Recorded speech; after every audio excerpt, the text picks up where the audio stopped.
And it is round 12, Pride round in the Victorian Wheelchair Football League here at the Melbourne Sports and Aquatic Centre. A great occasion, a good attendance as well, with a series of matches to look forward to. Hello everyone, welcome along to our live coverage of today's suite of matches. And we start off with Richmond taking on Hawthorn. If you have a look at the table, the Tigers are currently on top at this point of the season as we approach round 12. They have 8 wins, 1 loss and 1 draw to their name.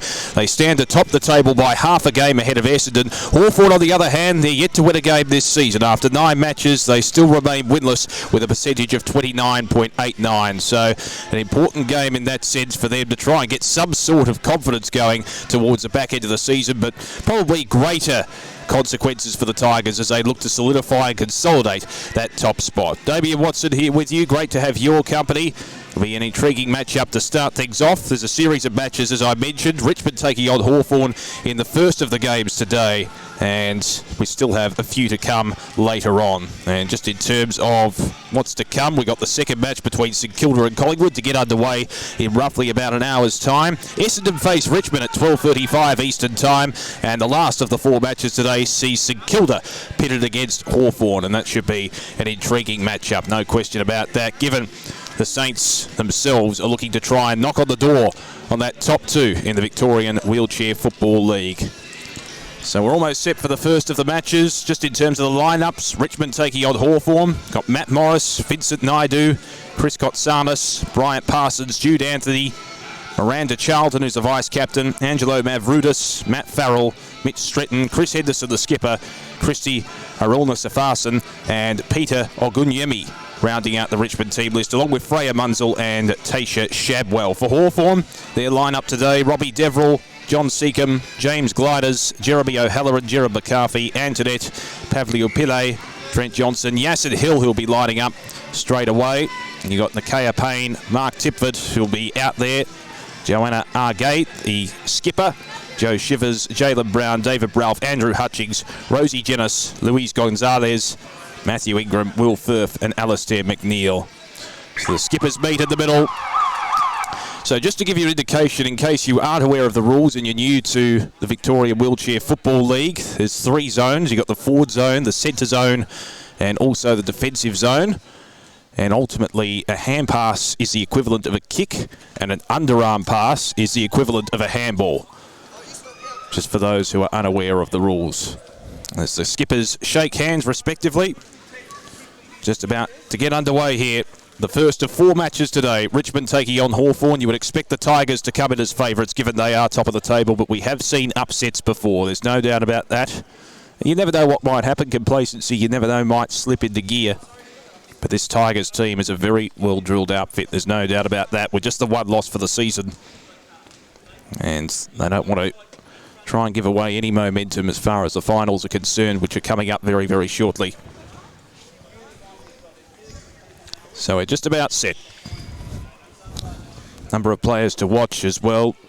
Just in terms of the lineup for Hawthorn, the starting lineup, they've got Gerard McCarthy out there, Fib Broadbent, Yassin Hill, Mark Tipford, Joanna Argate, who of course is the skipper, Dave Ralph and Matt Ingram, rounding up the starting lineup for the Hawks today.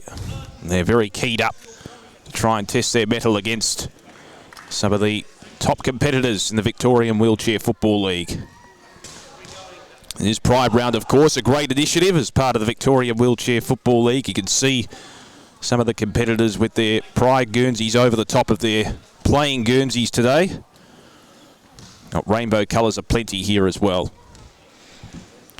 So we're just about set to commence proceedings here at the Melbourne Sports and Aquatic Centre. Richmond taking on Hawthorn. Be a good litmus test for the Hawks to see how they can compete against the competition's top dogs. As we're about to get underway.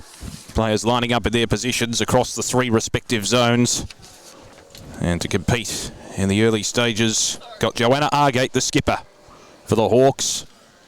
A spiritual leader, of course. As the attendance slowly begins to build up here. Interesting matchups as well. Vincent Naidu lining up against his respective opponents in Yassin Hill.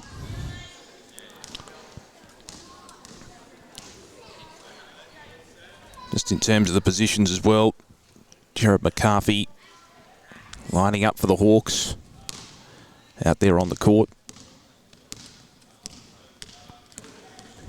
We can see a bit of a pep talk as well. Just fantastic. Joanna Argate receiving a little bit of advice before the game. The Hawthorn skipper. Underway.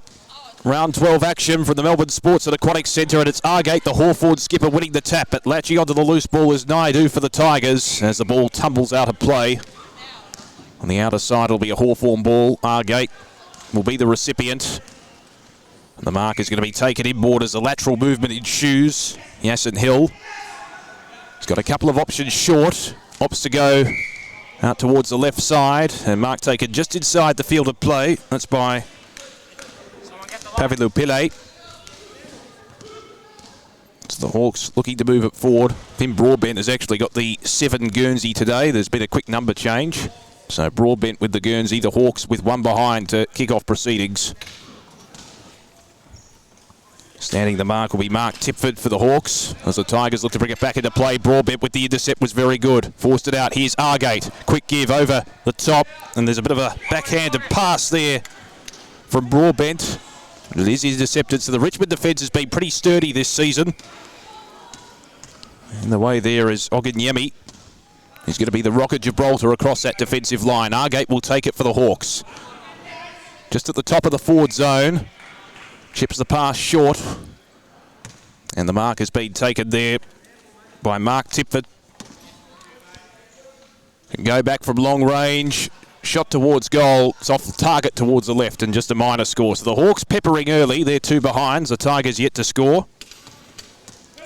And once again, for Richmond, it'll be Oganyemi to bring it back into play. Goes straight down the line. Mark taken there ultimately by Charlton, the vice-captain for the Tigers. Got a couple of options short. She'll go back to her fellow defender in Oganyemi.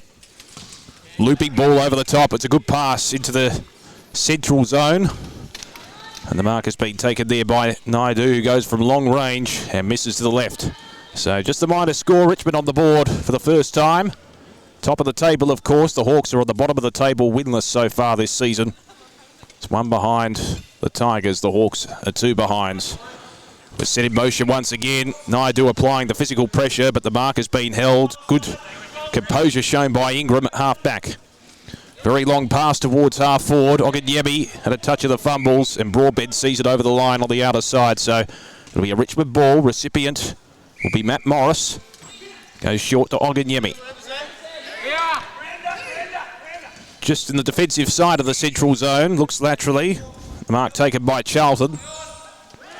Miranda Charlton facing the pressure as she's called to play on. Naidu takes it low down. So Vincent Naidu, outer side of the court, goes in short, and the mark's been taken by Kotsanis. So Chris Kotsanis, just at the top of the forward zone here, chips it in short to Naidu. Got a couple of options deep if he wants to go in that territory, but instead opts to go for goal. And just to the near side to where he was shooting from, and just the 1 minor score. So we're 2 behinds apiece. And it'll be Yasin Hill to bring it back into play for the Hawks. He goes short to his skipper in Argate. Down the line she goes, and a good mark's been taken there by Tipford. So the Hawks trying to move it quickly. Broadbent will try and see it through for an open goal, but instead it trickles through for a behind. So the Hawks edge ahead once again. They're 3 behinds, the Tigers 2 behinds. Just over 6 minutes remaining on the clock here in this period. So Oganyemi brings it back into play and again finds the option out wide in Naidu, who's creating plenty of space for himself. Just on the defensive side of the central zone. Spearing ball is a fantastic one, and the mark taken on the chest there by Kotsanis. It's almost a repetitive motion from the last foray forward for the Tigers. Kotsanis short back to Naidu. Continues to cover a lot of ground, and Naidu shoots, and the first major on the board to the Tigers. They're 1-2-8. The Hawks 3 behinds. That gives you an indication of how goals are at a premium, and you've got to take your opportunities when they present and capitalise. So back in the middle. Argate to contest and wins the tap for the Hawks. The skipper forces it forward. It's going to tumble out of play in front of Oganyemi, who will receive the ball. So Oganyemi from the defensive line for the Tigers. Just querying the amount of space he is allowed. Looks for Naidu. Couldn't quite take it on the full. So it'll be a Hawthorn ball just forward of the central zone here. Recipient will be Yasin Hill. So they look to transition it forward. Argate takes it, the skipper. Goes across the goal face. Good intercept applied there for the Tigers by Morris. Tumbled out of play, but it came off his hand, so it's a Hawthorn ball. Broadbent chips it in short to Argate. On a very acute angle here, she's going to look to go inboard to try and find an option. She does so. Mark's taken by Broadbent again. So Broadbent's within scoring range here. It's been lively up forward so far. Broadbent shoots for goal and puts it through. Hawks get their first major on the board and they hit the lead. So they're 1-3-9. The Tigers are 1-2-8. Good perceived pressure applied there by the Hawks. They managed to create the turnover. And again, lateral ball movement proving too strong. So back in the centre, the Hawks gaining the lead. They're yet to win a game in this season in the Victorian Wheelchair Football League. Tap one by Argate, the Hawthorn skipper. They come out to play. There's no question about that. Quick little underground pass there from Broadbent. Tumbles through. It's going to come back. And Oganyemi, I think, will be the recipient here for the Tigers. So Oganyemi from the centre.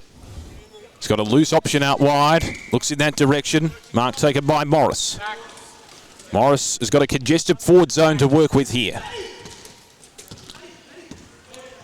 Quick give over the top. The mark's been taken there by Miranda Charlton. Charlton just inside the forward zone. Goes short to Naidu. He scored from this range earlier on in this contest. This to regain the lead for the Tigers. Gives himself plenty of room. So Naidu just at the top of the forward zone here for the Tigers. Goes from long range and steers it through the middle with consummate ease, and the Tigers regain the lead. Naidu with his second. 2-2-14. The Hawks are 1-3-9.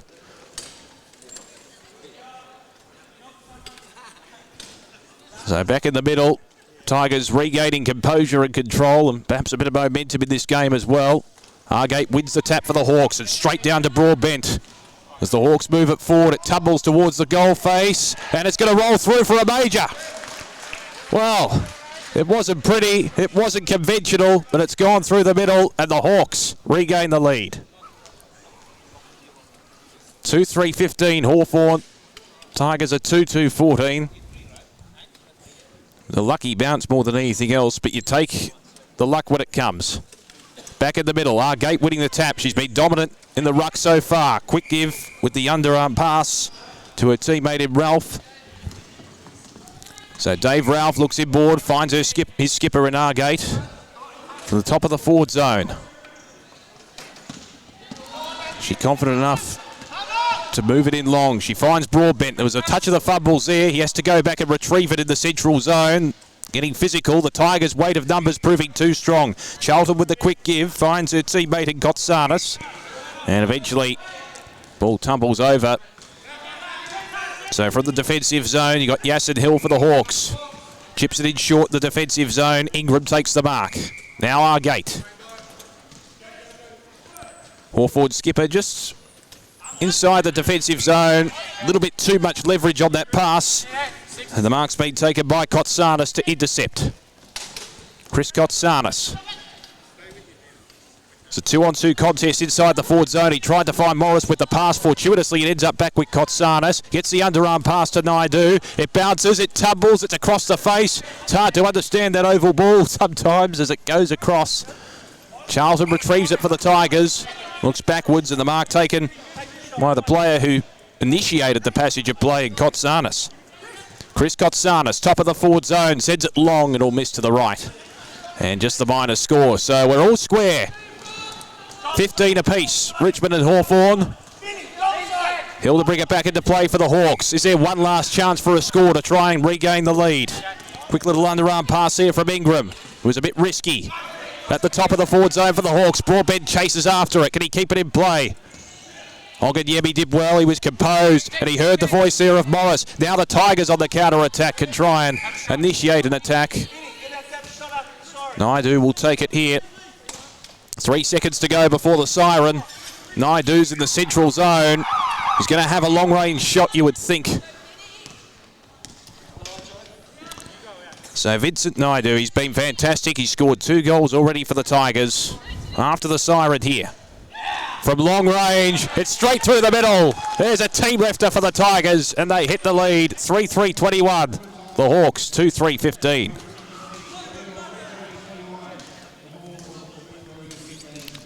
It was an entertaining contest. The Hawks certainly with plenty of endeavour in the early stages. Now, this is interesting. There's a bit of conference here between the umpires. Did Naidu go off his line? They're not going to pay the goal, so it's 2-3-15 apiece. The adjudication's been made. I think that Naidu went off his line. So it's 15 apiece on the scoreline. We're well poised in this contest. The Hawks serving it up to the top of the table, Tigers.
So the first break done and dusted. Richmond and Hawthorn locked together at 15 apiece.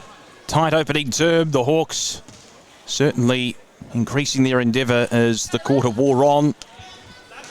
Naidu had a chance to give the Tigers a lead on the siren, but unfortunately went off his line. So back in the middle. Seen a couple of changes.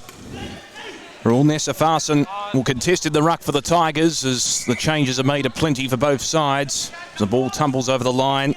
Certainly Chris Kotsanis was ever present, omnipresent throughout that initial stage of the match, the first 10 minutes.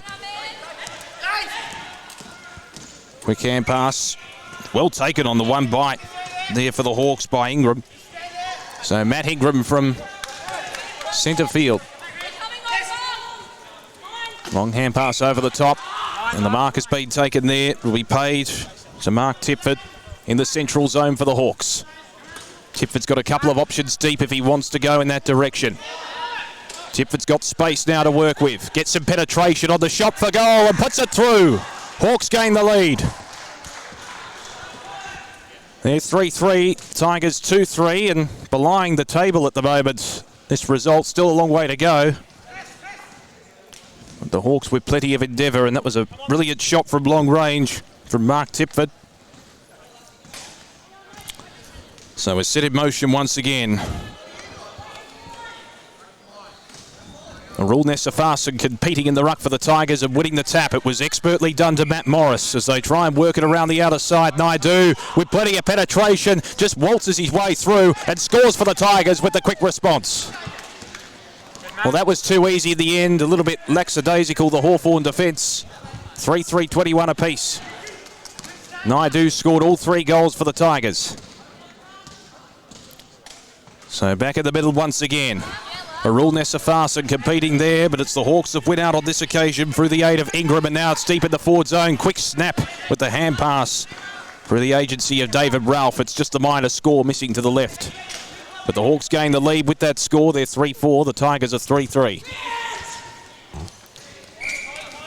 Chip pass, Arul Nessafarson takes it deep in the defensive zone for the Tigers. He looks centrally through the corridor, and now the Tigers can work it forward with great initiation. Mark is going to be paid there to Mitch Stretton and Chris Henderson coming up the field.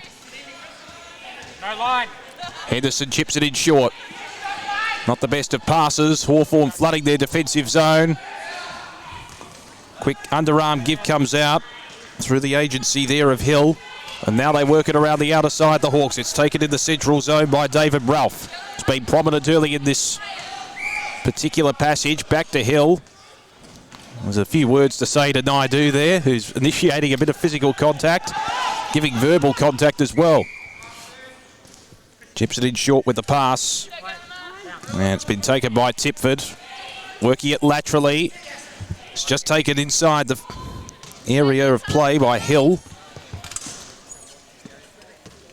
Looks like it'll be a Richmond ball. Naidu will take it as it went outside the perimeter. Long shot there by Naidu as well off target as it tumbles over the line, so it'll be a Hawthorn ball deep inside their defensive zone. The recipient will be Gerard McCarthy. So McCarthy, short pass to Hill, right in the defensive area, right in front of the defensive goal face, really. He had a touch of the fumbles. So it'll be Naidu to act as a recipient here, deep in the forward pocket. He'll look laterally. Arul Nessafarson takes it just inside the forward zone. Looks more central with the pass. And the mark has been taken there by the skipper and Chris Henderson, who has another opportunity. This time he's a bit closer in terms of range inside the forward zone. It's directly in front, though. This to give the Tigers the lead. Pops it over the top.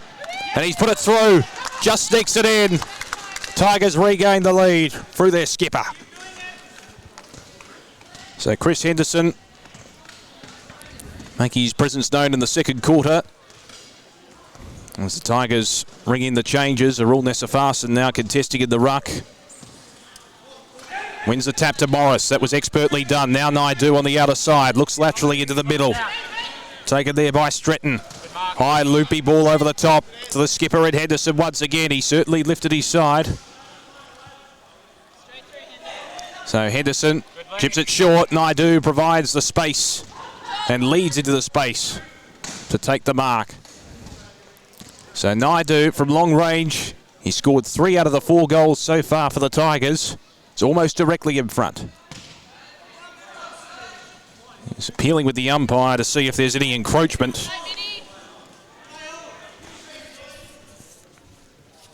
But Naidu will have his chance to score, and score he does. That's his 4th, the Tigers' 5th, and they lead it by 11 points. Just under 5 minutes remaining before the siren. Tigers starting to now exert their authority. Be a big test for the Hawks here to see if they can maintain composure and strength. Very good in the first. Naidu appealing to the umpire there. He's one of the great characters. Arul Nessafarson loses out on this occasion as the Hawks try and regain some sort of control. It's taken just inside the area by Broadbent in the central zone. Goes short. And the mark will be paid there to Tipford. So Mark Tipford right in front of our commentary position. Just on the top of the forward zone. Goes from long range and puts it through. There's a team lifter for the Hawks. Tipford brings the margin back to within a straight conversion. 5 points the margin. 5-3 to 4-4. Good long range shot.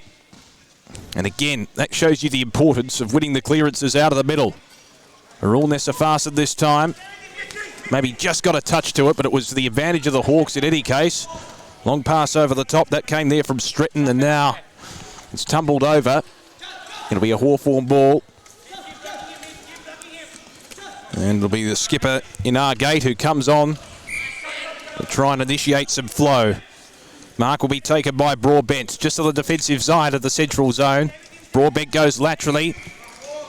Finds his skipper in our gate. He's covered a lot of territory. Argate with a long pass in towards the forward area, but the intercept was sensational there for the Tigers. That was by Stretton. Can he initiate some movement here? Arul Nessafarsam through the middle. Goes from long range. It tumbles over the line. And it'll be a Hawthorn ball. Argate to be the recipient. So the Hawthorn skipper to repel for the Hawks.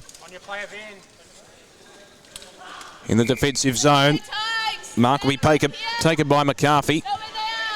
Jared McCarthy from the last line. Chips it in short back to his skipper in our gate. As they try and look to transition forward here, the Hawks. A goal will give them the lead. Looks into the middle. Broadbent almost took it on the half volley. McCarthy with a clever little tap, and now it's into open space. The race is on. The boundary will beat them to it. It'll be a Tigers ball. Recipient will be Henderson, the skipper. Naidu's all on his own inside the forward zone, and he takes the mark. Can he kick his fifth? Naidu from long range will go short, and Henderson takes the mark.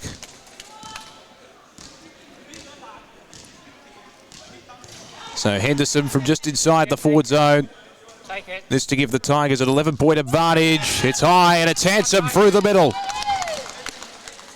So Naidu with the set-up again, and Henderson, the skipper, has really inserted himself into the contest in the second quarter with a couple of goals, and that's probably been the difference. They lead it by 11 points, the Tigers. Lovely shot from long range. Arul Nessafarsam wins the tap, and Naidu coming into the centre. Quick underground pass. Finds his teammate in Stretton. It's into open territory now. McCarthy will lead in the race for the ball.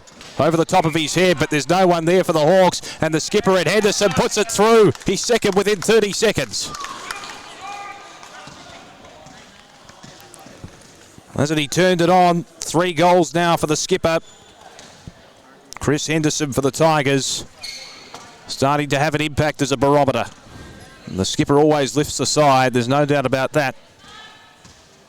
Not only from a physical point of view, but from a mental point of view as well. Back in the middle, margin now 17 points to the good of the Tigers. Arul Nessafarsam wins the tap, straight down to his teammate in Morris, and they work it around the outer side. Hawthorn defence now need to tighten up as Broadbent takes it. Just at the top of the defensive zone for the Hawks. Looks inboard laterally and finds the skipper in Argate. Argate, defensive side of the central zone for the Hawks. McCarthy with the short option. Takes it in front of Naidu. 36 seconds before the siren. The Hawks desperately need a major.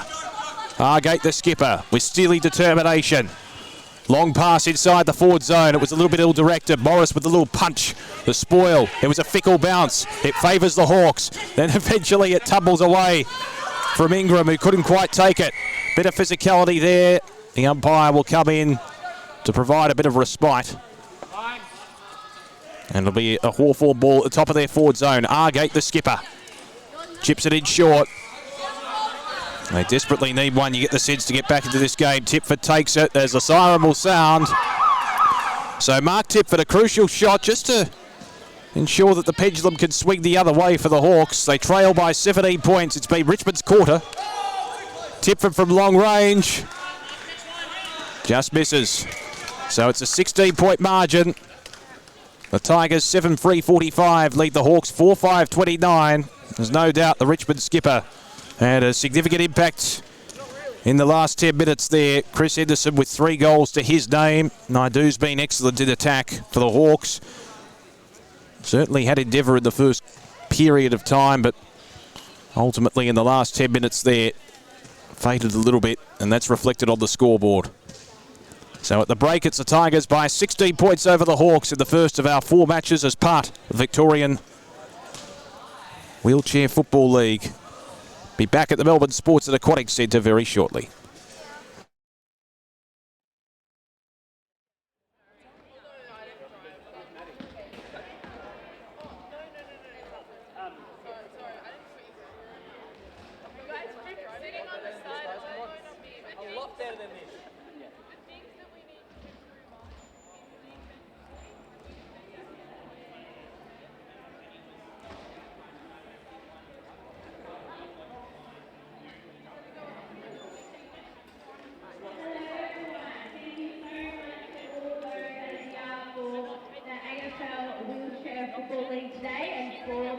Pride round. For those players or spectators that haven't grabbed anything rainbow yet, please come see us at the front. We've got our flags, we've got wristbands, socks, whatever it is you need. We've got some awesomes that are out there as well. So come get your face painted. Any players, feel free to grab whatever it is that you need and have an amazing day today. Thank you.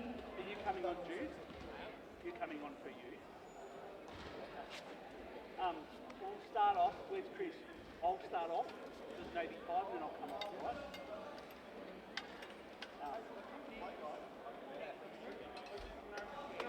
We've got to be switched on, guys.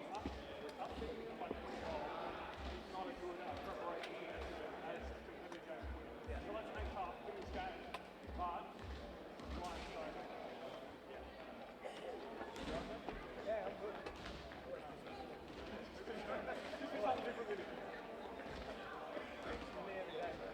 it's really good, that quarter. Really good. Really good. Turnovers. James is taking the centre now, so that we can start to use the ball a little bit faster. Who's starting in? I'll start in. Yeah. Let's get back communication. Dial in on each other, yeah? What's the point? Get right to the road. So, James. James, all right. I'll start in.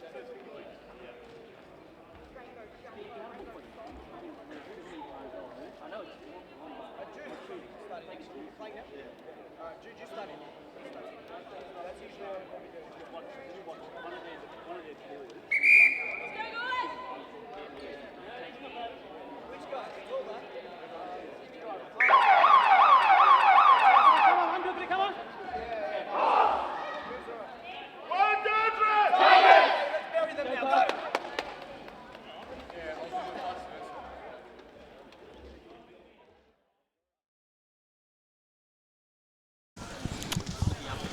Just about to recommence here at the Melbourne Sports and Aquatic Centre.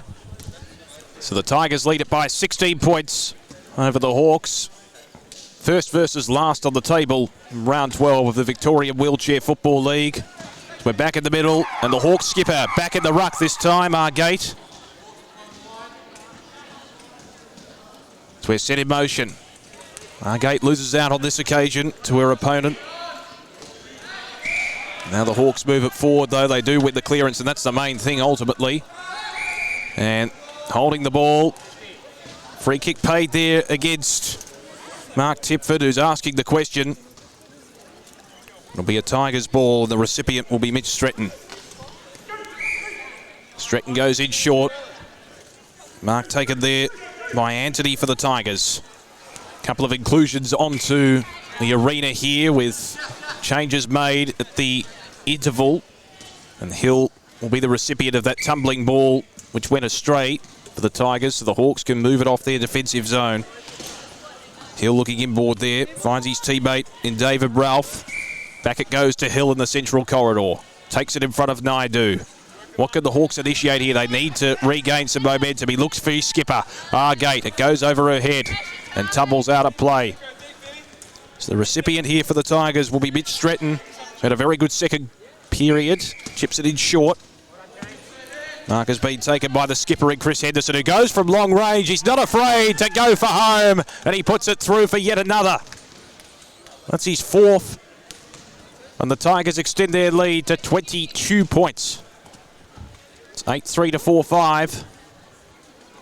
What a game Chris Henderson has played since quarter time. Back in the middle. Bit of a deft little tap there from Argate late. It's taken by Naidu. Goes with the underground shot. It tumbles, and it goes through. They're appealing for touch, but the goal umpire certainly very sure of the decision. So the Tigers now out to a 28-point advantage. They're winning it out of the middle, and that's the crucial key. Argate losing again, and Henderson with the spoils and with the goal. 2 within the space of 20 seconds for the Tigers, and Henderson with probably his second within the space of a minute. Margin now out to 34 points, and the Tigers are looking to put their foot on the throat now. Back in the middle once again. This time Argate wins the tap, and again Richmond winning the clearances. Henderson will receive again at the top of the forward zone. He's been a great pillar, the skipper.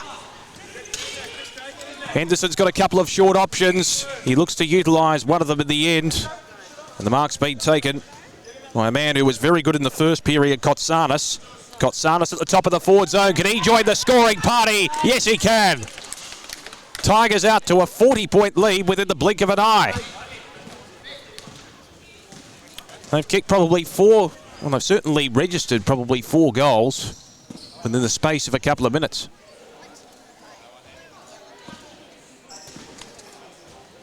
So back in the middle. Argate wins the tap for the Hawks.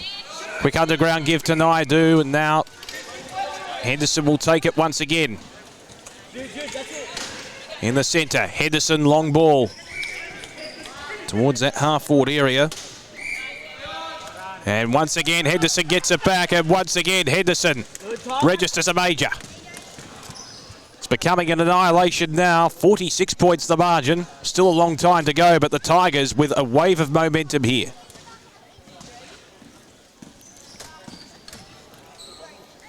Just continually winning it out of the centre. Argate is winning the taps, but the clearances are going the Tigers' way, and that man's been integral. Henderson with a long ball finds Kotsanis. Kotsanis just inside the forward zone. Long range shot. He puts it through. It's an annihilation at this point. 52 points the margin.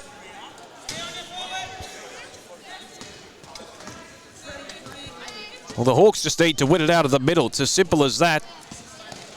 They're struggling to do so. Argate's trying valiantly. There'll be a free give here for the Hawks. Argate, the recipient, finds Hill, and now it's Broadbent at the top of the forward zone for the Hawks. Broadbent from long range. They desperately need a major, and Broadbent provides it for the Hawks. Finn Broadbent with the answering reply. They desperately needed that one, but still, they're in arrears to the tune of 46 points. Does show you, though, how quickly the momentum can shift. Tigers on top of the ladder coming into this game. The Hawks on the bottom. Back in the middle. Taken there by Hill. Underground pass looking for Broadbent. It ricocheted off his teammate there in that player, Broadbent. It's now into open space. Henderson takes it. Long range ball laterally.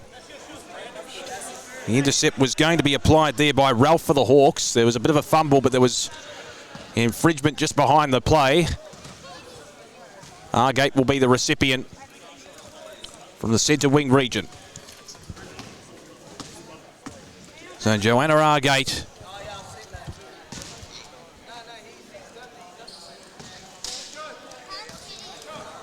Got a couple of options deep. Tigers have been very resolute in defence so far. Long lateral ball, a fumble there by Hill could be costly. Quick underground pass to Henderson, who slams it into the woodwork.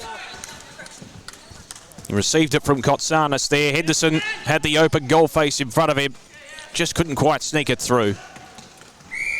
So Ralph to be the recipient in the defensive pocket for the Hawks. He could go back to Hill. He does just that on the last line. Hill's got Argate short if he wants to go in that direction, but he opts to go a little bit longer here. Henderson with a very good intercept. And the smother. Eventually it'll tumble out of play.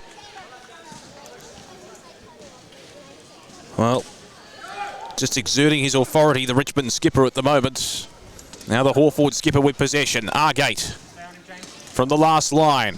Long range ball towards the central zone, but again the intercept, and Henderson can go for home and put another on the board. Starting to become a demolition job now. The wave of momentum in favour of the Tigers. They lead it by 53. What can the Hawks do to stem the flow? Couple of changes made off the Richmond bench. Charlton coming on to the arena. She'll contest against Argate. In fact, Argate is going to receive the ball here from the middle. Argate with a long pass. Finds her teammate there. And Mark Tipford just needs to stem the flow for the Hawks here. Tipford from the top of the forward zone. Directly in front. Shoots for goal and puts it through. Desperately needed major for the Hawks. They still trail by 47 points. So back in the middle, it'll be Argate to contest against Charlton once again. Argate's been valiant in the ruck, but unfortunately they're just not winning it out of the centre, the Hawks. Argate will win the tap again. It's fisted further forward there by Tipford. As the ball tumbles out of play. And the recipient for the Hawks will be Jared McCarthy. So McCarthy looks to go laterally. Tipford takes it. Just inside the forward zone. He's on an acute angle here, but he's got the confidence to go back and shoot. Argate will be right on the goal line. Long shot from Tipford. It's coming back, but it's taken right on the line by Charlton. And she repels for the Tigers. Here's a chance for Naidu. Now they've got a couple of short options and free option as well. Mavroudis looks inboard and Kotsanis takes it. Kotsanis at the top of the forward zone. Goes in short with the pass. And the mark will be paid, I would say, there to Mavroudis. Directly in front. Angelo Mavroudis shoots for goal and puts his first on the board. The Tigers lead it by 53 points. They have dominated in the last 10 minutes. So it'll be Argate in the middle of the arena here. Just over a minute till the siren. It'll be a welcome siren for the Hawks at the moment. So Argate as we resume hostilities. Quick underground pass there to Hill. And the mark will be paid there to Tipford. Looks inboard back to Argate. Just inside the central zone. Argate could go from long range. Charlton's on the goal line.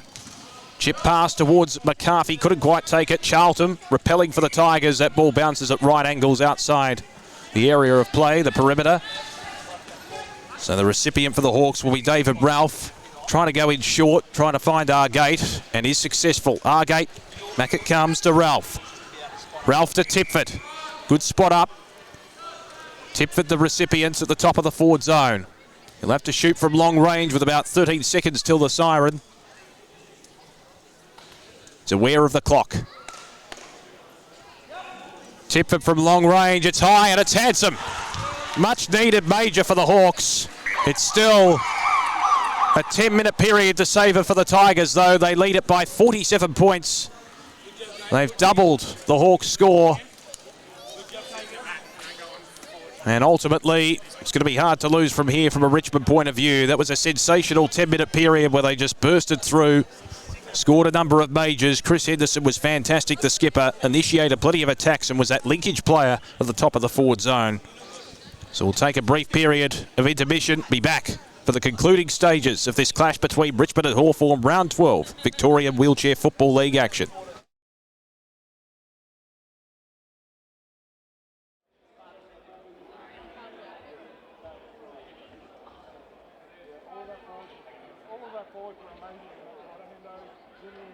Chris K, Angie's come on.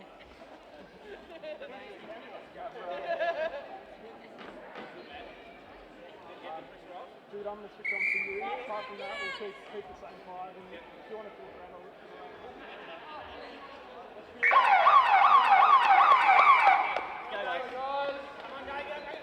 around. Sorry, pardon me. Go, Jeffrey!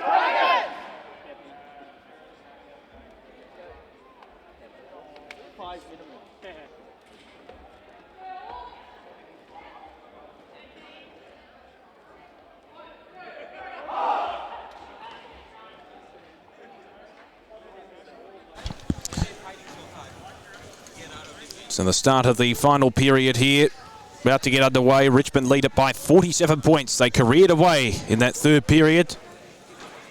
Just waiting for the scoreboard to check in. I think they actually commenced play and the scoreboard hadn't quite started the countdown clock. So here we go. Start of the final period here. The Tigers with a commanding 47-point lead. That's Charlton winning the tap for the Tigers. Contesting there against her opponent in Mark Tipford, who's gone into the ruck. Usually we see him up forward. Bit of a collision there with Oganyemi, who was very good in the first period for the Tigers in the defensive zone, trying to repel the attack. And it'll be Kotsanis to bring it further forward for the Tigers. He's found the short option. The man who came onto the arena in the third quarter, Mavroudis, goes in short. And Kotsanis will be the recipient here. He's almost directly in front from the top of the forward zone. So Kotsanis with a long ball. And the scoreboard continues to pile on. Top of the Hawks, it's the Tigers leading it by 53. Well, they're not relenting at the moment, are they, Richmond? They're making sure that they get every ounce of percentage that they can get. Tipford from the middle, goes from long range, it bounces at right angles to the left. And just the minor score. There's no forward option, maybe a lack of communication there between he and Hill. So it'll be Oganyemi to bring it back into play for Richmond. Goes straight down the line, a good pass. Hits his teammate on the chest in Mavroudis. Mavroudis will receive it back and will shoot for home and puts it through. Some fresh play from Mavroudis. Came onto the arena in the third quarter, asserting his authority on the game. So the margin now out to 59 points. Tipford for the recipient. Area in the middle. Goes in short and finds Hill.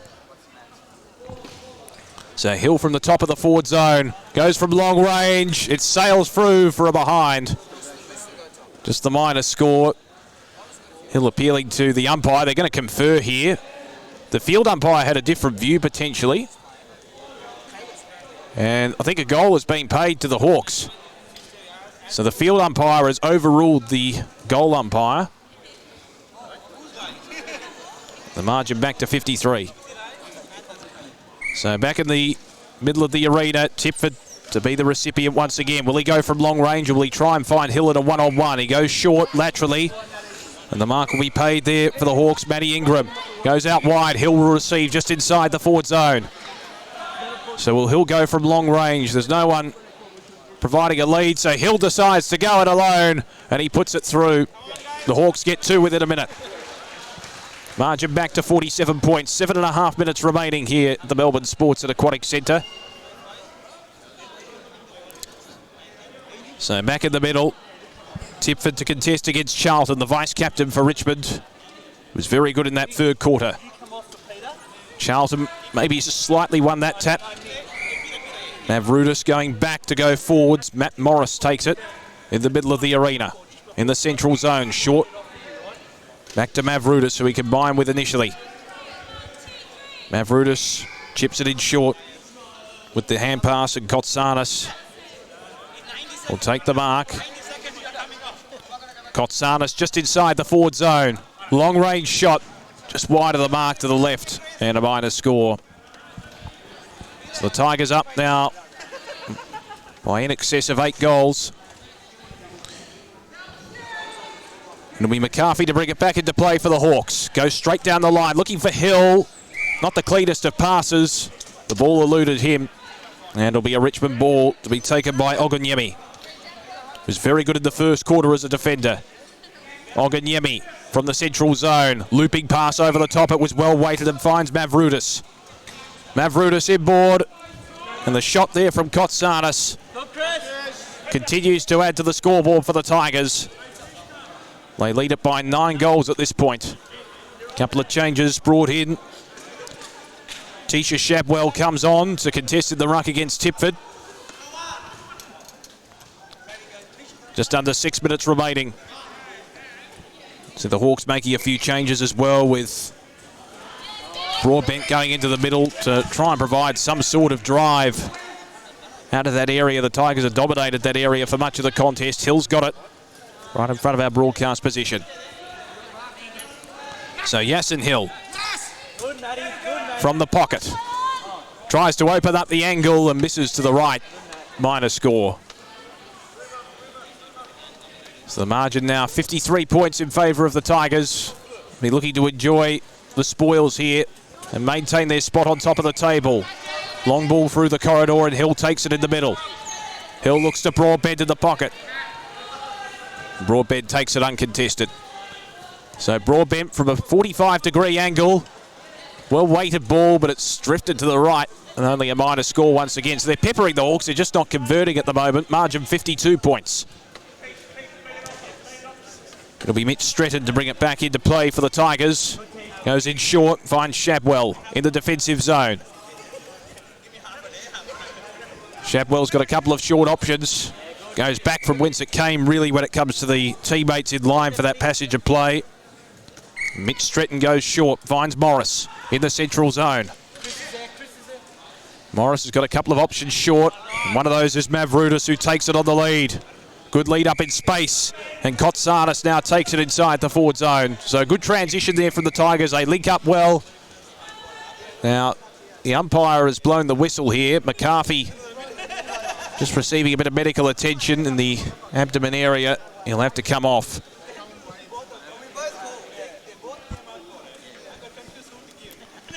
And it looks as if he'll be replaced here for the Hawks by David Ralph. Comes back onto the arena. So in the meantime, Kotsanis, the recipient, has got an acute angle inside the forward zone. Goes in short, trying to share the spoils more than anything else. Ralph is at the bottom of the pack. They attempt to fight for the loose football here, the two sides. It's taken there in the end by Mavroudis, going defensively at the moment. It was off hands. Just wait for the call. It's a goal. And the way of the Hawks. It's one of those shots in hope more than anything else. But it has been paid. There was conference here as to whether it was touched.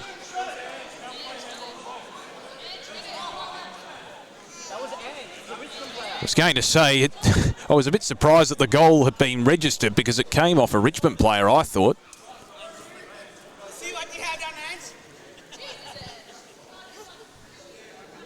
It was one of those situations where it was just a pass into open space to try and repel out of the contested area because the ball was in dispute and there was no one forward of the play for the Hawks. So I think that came off hands.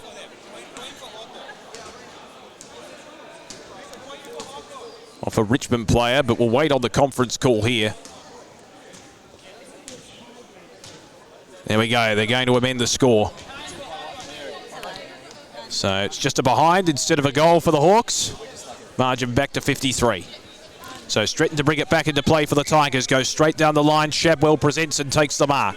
Shadwell from the defensive zone. Looks up the line. Mark taken there with one hand. Matt Morris. Looks to go short. Stretton using his physical presence to take the mark in a contested situation. Tipford was coming from behind with the spoil. Stretton loops it over the top into the forward area. Looking for Mavroudis. It's spoiled from his grasp there by Ralph. Still be a Richmond ball, though, with the intercept. So taken there by Morris. Looks into the pocket. Stretton to intercept. Underground pass to Morris. Play on, obviously. For those who are unaware, an underground pass is play on. A hand pass is worthy of a kick. Broadbent looks into the path of Hill. Can he take it inside? Tries to circle his way around. It's gone through for a behind. The post has gone down. Shadwell looking to try and valiantly intercept on the last line, has inadvertently knocked the post down. Either way, I think it'll be a behind paid here. Or is it going to go the way of the Tigers? The behind is going to be scored with the pride flag about to be waved. 51 points the margin. Shadwell takes it just inside the defensive zone. Looks laterally and finds her teammate in Stretton. It's been good in this last quarter. Just over 2 minutes remaining. The Tigers are going to register a comfortable victory. Morris, well, he tried to be a bit too cute there on that occasion, and Hill with the intercept for the Hawks. Hill from directly in front. Top of the forward zone. Just conferring with the umpire as to where the mark is. Hill from long range directly in front. Not a bad effort. And a bit of a consolation goal for the Hawks. Good shot from long range by Hill.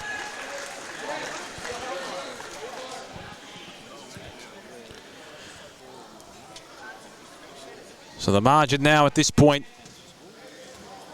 academic as far as Richmond are concerned, is currently at 44 points. So Shadwell will contest against Tipford here in the middle. Won by the former.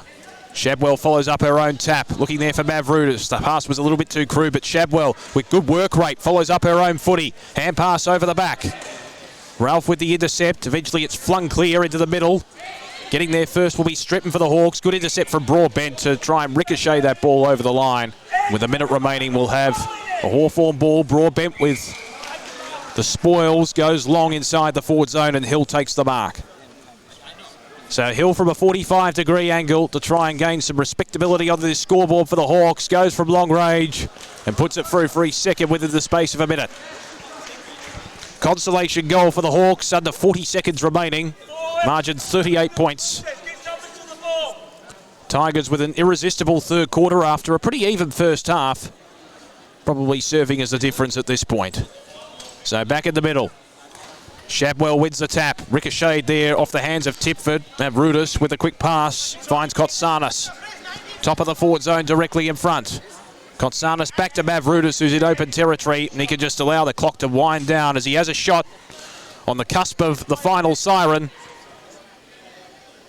Take his allotted time. So Angelo Mavroudis on the siren. Completes the day for the Tigers, completes the match in which they have won comfortably over Hawthorn. The final margin in the end, 44 points, 119 to 75. Comprehensive win for the Tigers in the end. It was an even first half before they careered away, particularly in that third period. And from there, they were never really headed. Certainly the standouts from a Richmond point of view, Chris Henderson, the skipper, was sensational. In the early stages, you had Vincent Naidoo adding to the score sheet. Mitch Stretton was good in the latter stages. Oganyemi in defence was a valid contributor as well. Mavroudis and Kotsanis contributing late in the piece. So the final score in the first of 4 matches today in round 12 action of the Victorian Wheelchair Football League Pride round, of course. Richmond, as expected, top of the table. Comfortable winners over the winless Hawks, 119 to 75. We'll be back with game number 2 very shortly.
Check of tanks, so if they go on.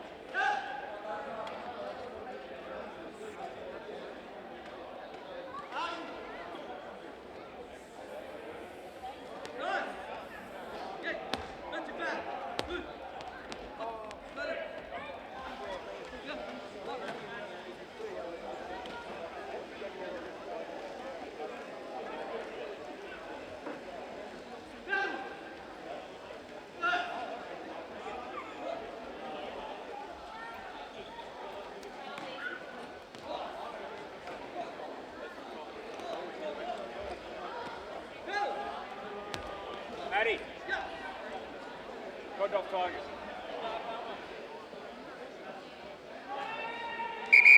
Captain.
Welcome back to our live coverage from the Melbourne Sports and Aquatic Centre. Damien Watson with you. It's game number 2 out of 4 today as part of Pride Round number 12 in the Victoria Wheelchair Football League. Richmond claiming a comfortable win over Hawthorn in game number 1, but this is an intriguing contest between Collingwood and St Kilda coming up in game number 2. The Saints currently third on the table. They've played one less match compared to the Pies, who are below them at the moment. The Saints do have the clear advantage when it comes to win-loss ratio with 5 wins and 4 losses. Collingwood have had 2 wins and a draw out of their 10 games this season. I'm joined in commentary now by the CEO of Disability Sport and Recreation, Richard Amon. Good to have you on board, Richard. Thanks, Damien. Great to be here.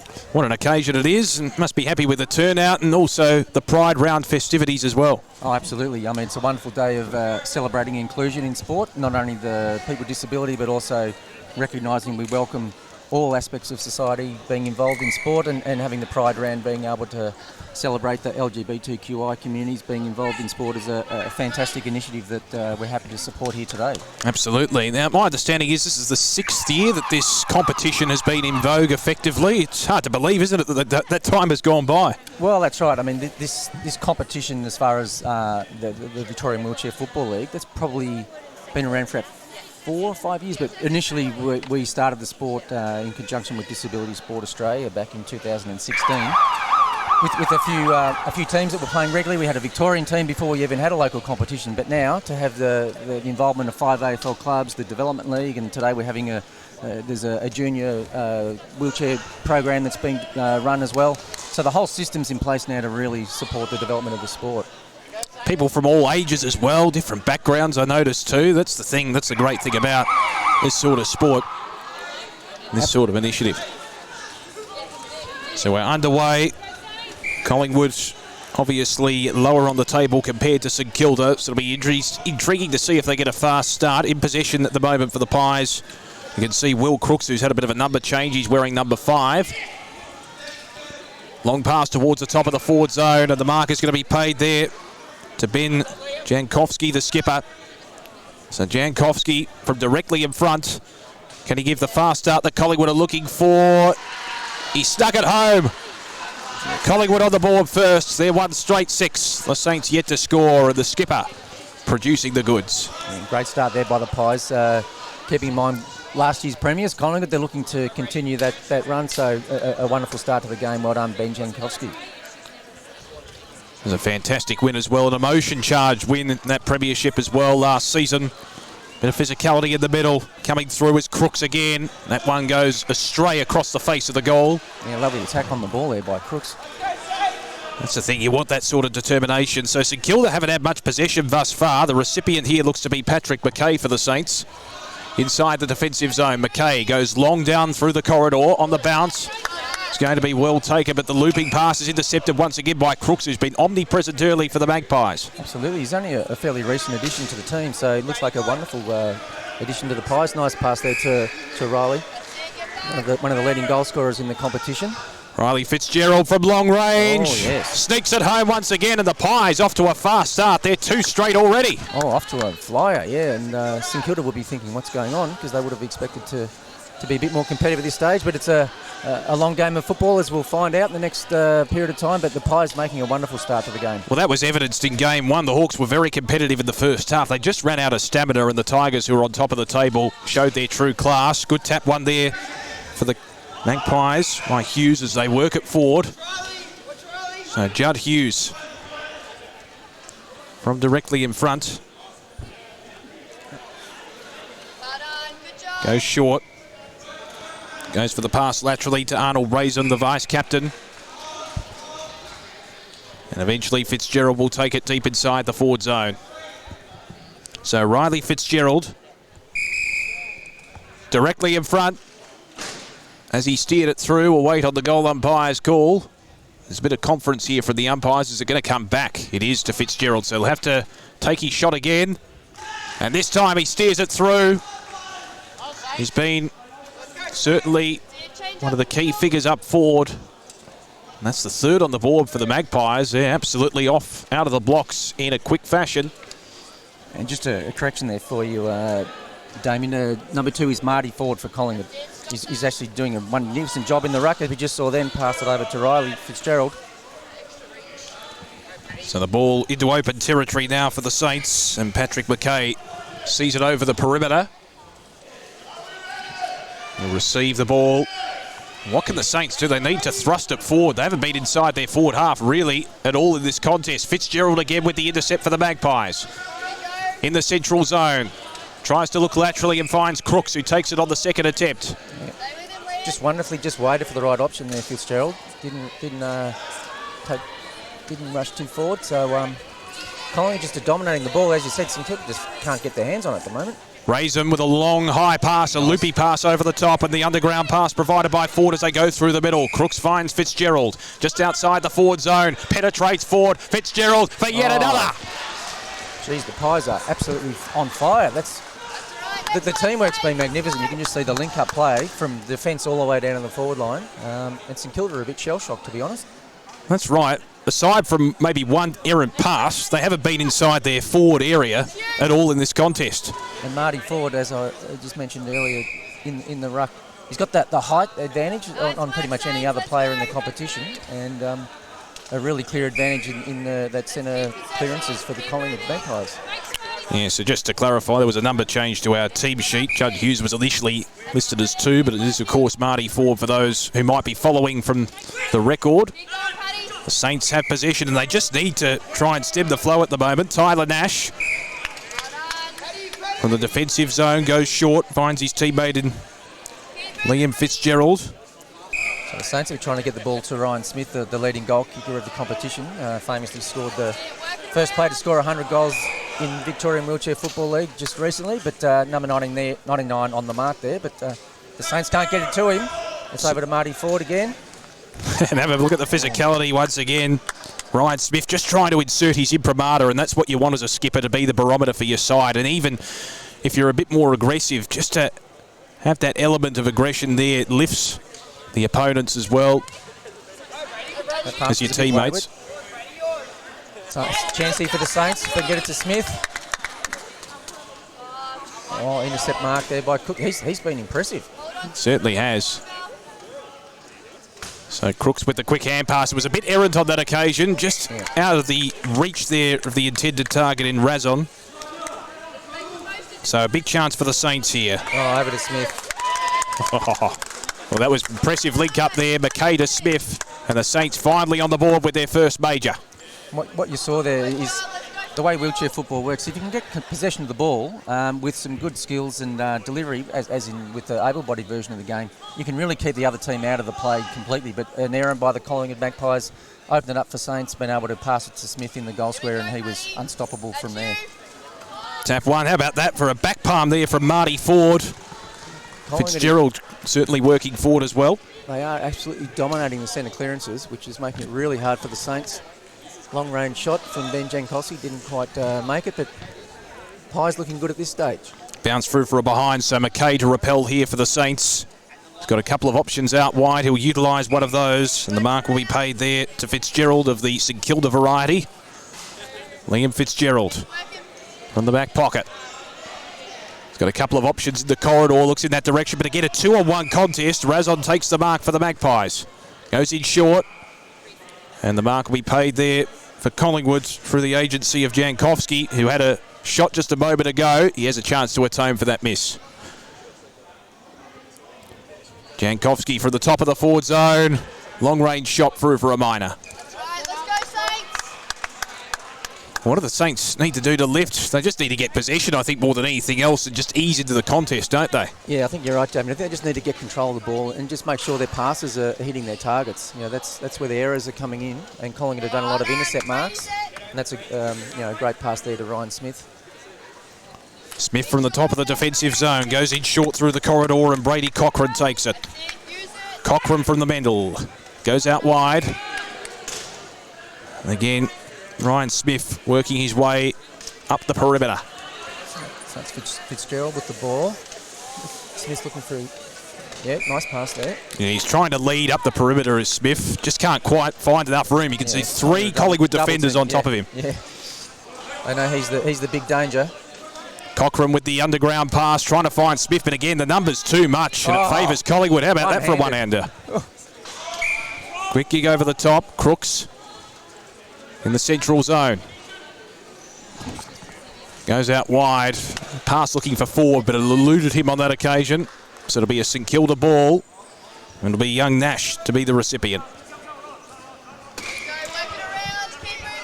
So Tyler Nash, back it goes to McKay with a long-range pass into the middle, and a good mark taken there by Ryan Smith, the skipper. Can he lift his side? Might be too far to score, but he's having a go. He's having a go, and just short as it bounced through for a behind. If it had a little bit more leverage, it would have gone straight through, but it bounces at right angles, such as the fickle nature of an oval-shaped ball. Absolutely.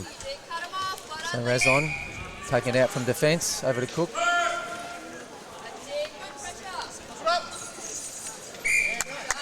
Wasn't able to control the ball. So that's an example of what I mentioned earlier. You can hit your passes, you can keep control of the ball if you can make sure that the passes hit their targets.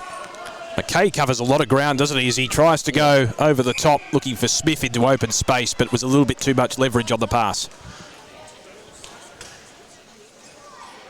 Razon goes short and finds Ford, who presents just inside the defensive zone for Collingwood, who lead it by 19 points with 38 seconds remaining in the first. Razon just dictating terms at the moment, the Magpies. Yeah, just controlling it.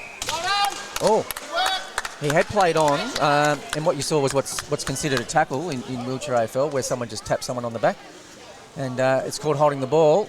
So Ryan Smith with a shot for goal, which Collingwood wouldn't have wanted to happen, just close to the quarter-time break. The Saints can come back a little.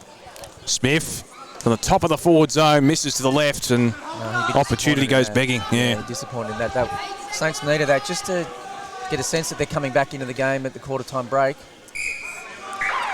Riley Fitzgerald takes it on the siren, and at the end of the first stanza, Collingwood coming out of the block significantly. Is Fitzgerald going to take a shot here from... Oh, that's a long range shot. The top of the defensive zone. He's not going to make the distance. No. So a very impressive first quarter by Collingwood. Really got out of the blocks from the word go, and dominated those centre clearances. I think that was the key, that Marty Ford, a few behind the back taps where Riley Fitzgerald was able to rove the ruck work and then get the ball moving forward to Jankowski, and a very impressive start to the Pies. Absolutely. The Saints, of course, the more favoured opponent in terms of the ladder positions and the win-loss ratio. They're trailing at the moment, though, at the end of the first change. Collingwood 4-2-26, leading St Kilda 1-2-8, but there's still a long way to go in this contest. We'll be back with the second quarter from the Melbourne Sports and Aquatic Centre in just a moment.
just about to get set for the second quarter for the Melbourne Sports and Aquatic Centre. Game 2 as part of the suite of 4 matches as the formation of Pride round continues. Round 12 of the Victorian Wheelchair Football League. Pies out of the blocks in this one, leading by 3 straight majors over St Kilda, 4-2 to 1-2. Get underway in the second term, and Smith certainly trying to exert his presence on the contest in the middle for the Saints. Usually we see him in the forward area. And in possession now is Cochrane. Goes towards Nash, who takes it just inside the central zone. So Tyler Nash. In fact, it's going to come back by the looks of it. It's going back to Cochrane. Top of the forward zone. Looks short for Smith. Didn't have enough leverage on that pass. As a consequence, Razon will latch onto the loose footy for Collingwood. And now they work it out around the outer side. Riley Fitzgerald looks centrally. And the mark will be paid there to the skipper and Jankowski. So Owens has come on for Collingwood after the quarter-time break. Yep. Made a few changes. Fitzgerald into open territory. Well, that was probably too easy on the transition. And it'll be Ford to take it. Back to Fitzgerald. Open goal. Too easy for the Pies. Folks might have noticed there, Damien, so Marty Ford took the mark, but because he's the follower, or the ruckman, they're not allowed to score. So they need to get the ball to one of the 2 forwards to be able to score. So that would have explained why he took the mark on the goal square and wasn't able to turn around and have a shot. Well, it might be an opportune time for those who are just tuning in, who are unaware maybe of the rules, to just go through the basics. Yeah, just quickly, each team's got 5 players on the court, 2 forwards, 2 defenders and a centre or a follower, and they're marked by the wristbands, the colours of the wristbands. The forwards are yellow, the defenders are red, and it looks like today we got the rainbow colours for the centre players. So here Ben Jankowski having a shot at goal, wearing the yellow wristband, so he's a forward, so he can score. Skipper, of course. And from long range, he puts another on the board for the Pies, and they're careering away at the moment. They lead by 5 goals. Certainly are, and also to keep in mind for the people who are watching for the first time that the players have a classification depending on their level of disability, and there's a certain number of points that are allowed on the field at a certain time. So the coaches have to weigh up their mix of players on the court to ensure they stick within those guidelines. Tap was won by Ford. The Saints trying to latch onto it through the agency of Liam Fitzgerald, the vice-captain. There was a bit of a ricochet there. The umpires made a call which, according to some of the Saints players, is a bit controversial. Jankowski to take it. So again, another rule there. The last player who touches the ball when it goes out of bounds goes to the other team. Fumble from Fitzgerald, but manages to regain it inside the perimeter. Tries to work it laterally, but unfortunately for him, the pass eluded Owens on that occasion, so it'll be Smith to be the recipient for the Saints. Ryan Smith. Just give us an indication of how integral he is to the Saints lineup, because he seems like a great on-court leader, as that one is not going to be paid. Well, he's a critical part of the team. He's, as I said earlier, he's the first player ever to score 100 goals in a season, earlier part of it. So he's been an integral member of the Victorian team over recent years, and certainly a player who works really hard in his game, and it's been great to see his development over the years. So it's going to come back. It'll be a defensive clearance here for Collingwood. Arnold Razon, the vice-captain. Bring it back into play for the Pies.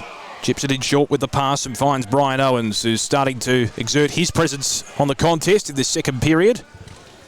Yeah, quite an experienced lineup with the Collingwood Magpies at the moment. Saints have got a couple of younger players here today, which is good to see more players getting introduced into the sport. Nice pick up from Smith there. Tumbles through for a minor. He's trying to go for the pass there to Nash, but just eluded him. But the Saints have a second chance to clear from their defensive zone. So it'll be young Nash to bring it back into play for the Saints. Goes in short, finds Smith. Been the Rock of Gibraltar for the Saints so far. That pass eluded the intended target, but it's taken on the bounce there by McKay. Now the ball in dispute in the middle. Fitzgerald with the one-handed pickup. He's been pretty good at that so far. Jankowski had a touch of the fumbles. Nash trying to capitalise and wins the footy. Good hard footy one. Smith loops it over the top. Finds Cochrane. Brady Cochrane inside the forward zone. They lose possession once again, the Saints, and now the Pies are away on the fast break through Fitzgerald. Loops it over the top. Ford takes it. Just in the centre of the court. Good intercept from Razon earlier that started that whole transition to the Collingwood team. Speak of the devil, he takes it in the middle. Back it comes to Ford. Just inside the central zone, we'll look for the pass, and Jankowski takes it the skipper. Fitzgerald's trying to make a space for himself to make a lead. He's been double teamed, finding it hard to get clear, but Jankowski looks like he's going to have a shot himself. Probably capable from here. It is an acute angle. From long range, Jankowski for goal. And he puts it through the middle. Well, this is getting dangerous for the Saints now. A 6-goal margin. You get the sense that they need to get some drive out of the middle.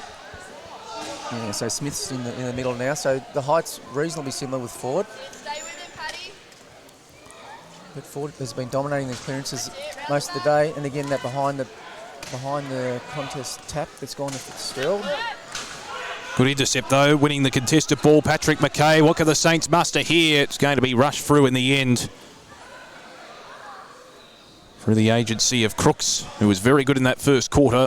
One behind registered for the Saints. They still trail though by 35 points. Crooks feeds it out wide and finds Owens.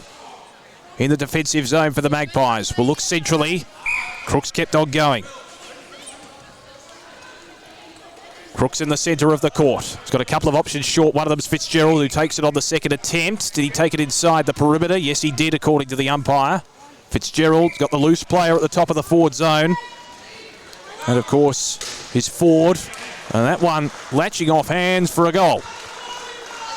Well, no one came to Ford there. He was clear for a long time because the Saints were wanting to double team Jankowski to prevent him from making a lead, but that just left the ball open for Fitzgerald to take the handball and on the run, score another goal for the Pies. Fitzgerald continuing to amass a very good total for the Magpies. Can the Saints win it out of the middle? They can on this occasion. Nash receiving there from Smith.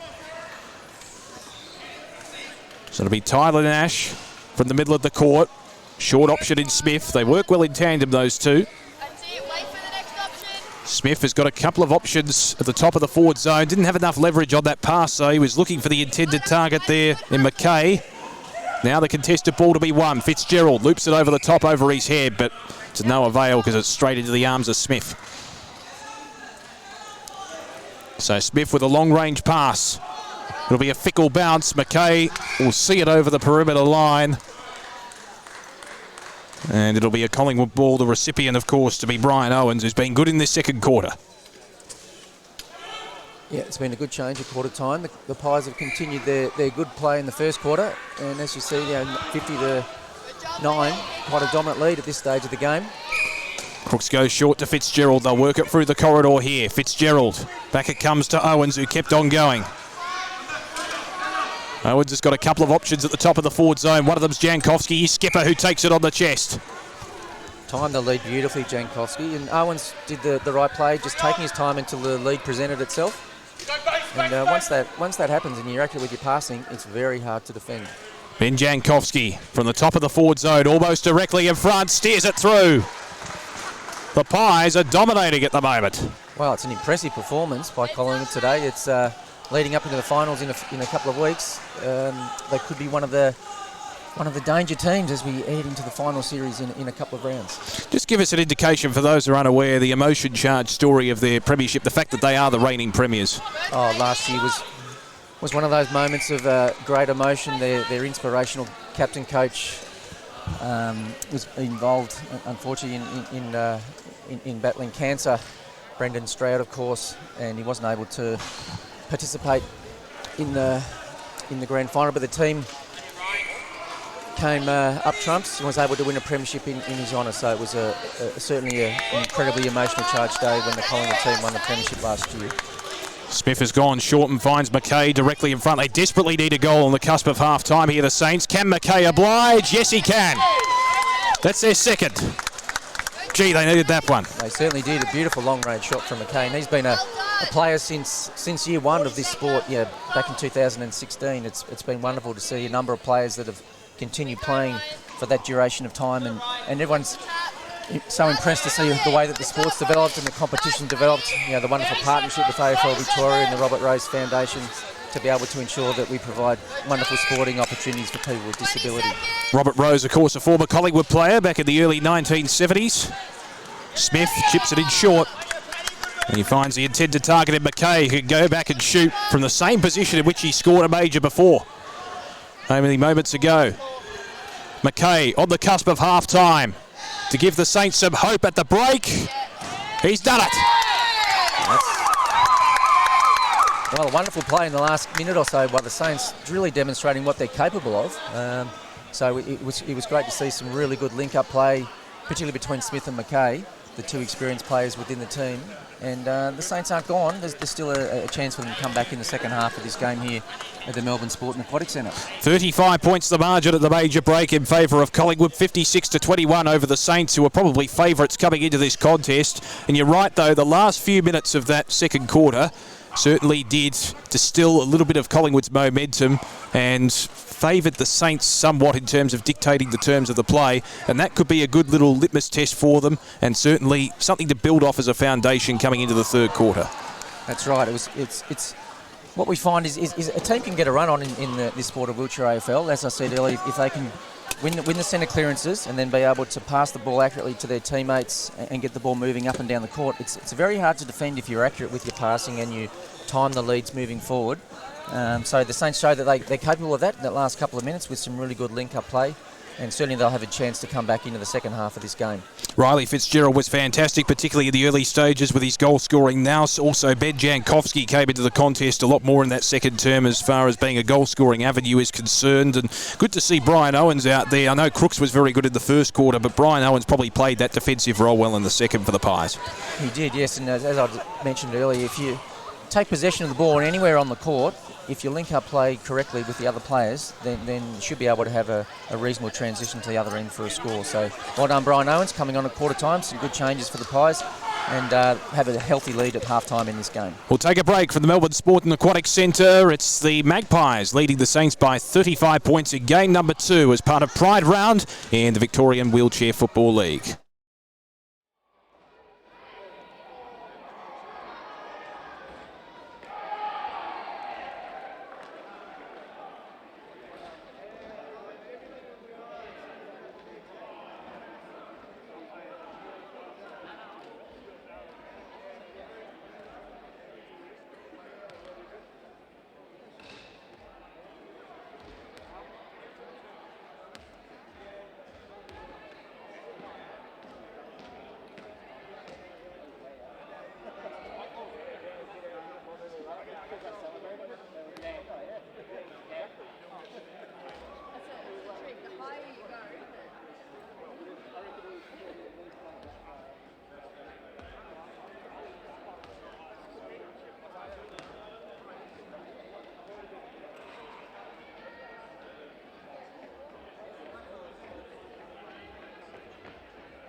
Just about to commence the second half of this clash between Collingwood and St Kilda, and the Pies lead it by 35 points at the major break, and they certainly have dictated terms so far in this contest. Damien Watson in commentary, joined by the CEO of Disability Sport and Recreation, Richard Amon.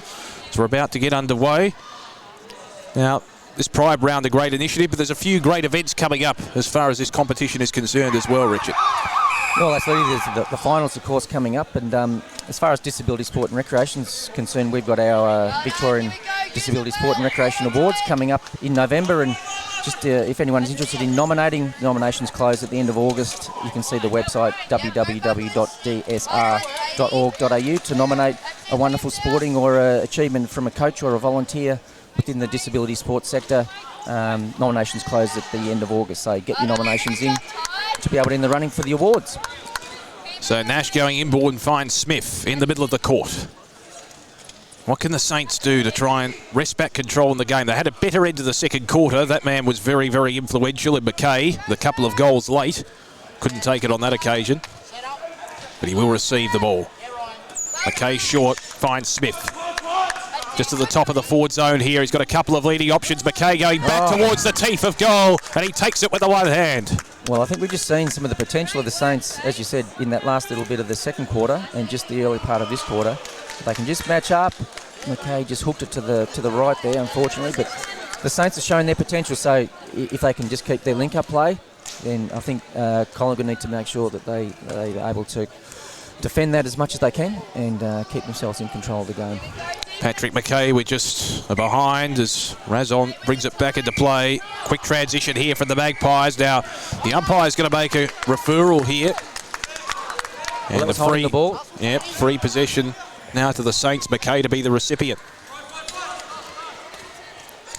So McKay from the central zone looks laterally and finds Nash at the top of the defensive zone for St Kilda. He's got Smith in the middle, but instead opts to go a little bit wider. Smith will present here though, and he'll take it just inside the forward zone. He's got McKay inboard if he wants him.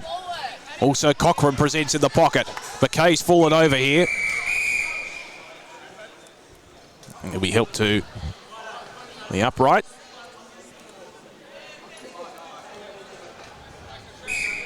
Just a bit of physical pressure here from the Magpie defence as well. So the Saints have certainly come out firing. They're dominated most of this play in this quarter, which has been good to see. So there's a bit of a gap to make up, but they're certainly on the way to shortening that gap. And they've been being able to get players free and do good passing to eliminate some of the turnovers that was costing them earlier in the game. Good combination between Fitzgerald and Smith too as they transitioned it through the middle of the court. Yeah, absolutely. I mean, the three key players, St Kilda, Fitzgerald, McKay and Smith with the ball in his hand now. The three of those players very experienced and certainly something that Collingwood need to be cautious of. The clock's still ticking down at the moment, so 7 minutes remaining till the end of the third as we resume hostilities once again. Smith with the short pass, McKay with the one hand, pulls it in, and with glee he takes the mark.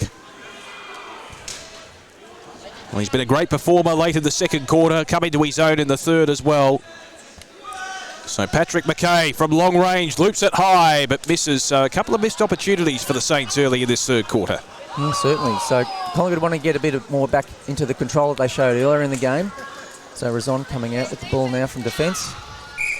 Goes in short, finds a man who was very good in that second corner, Brian Owens, in defence for Collingwood.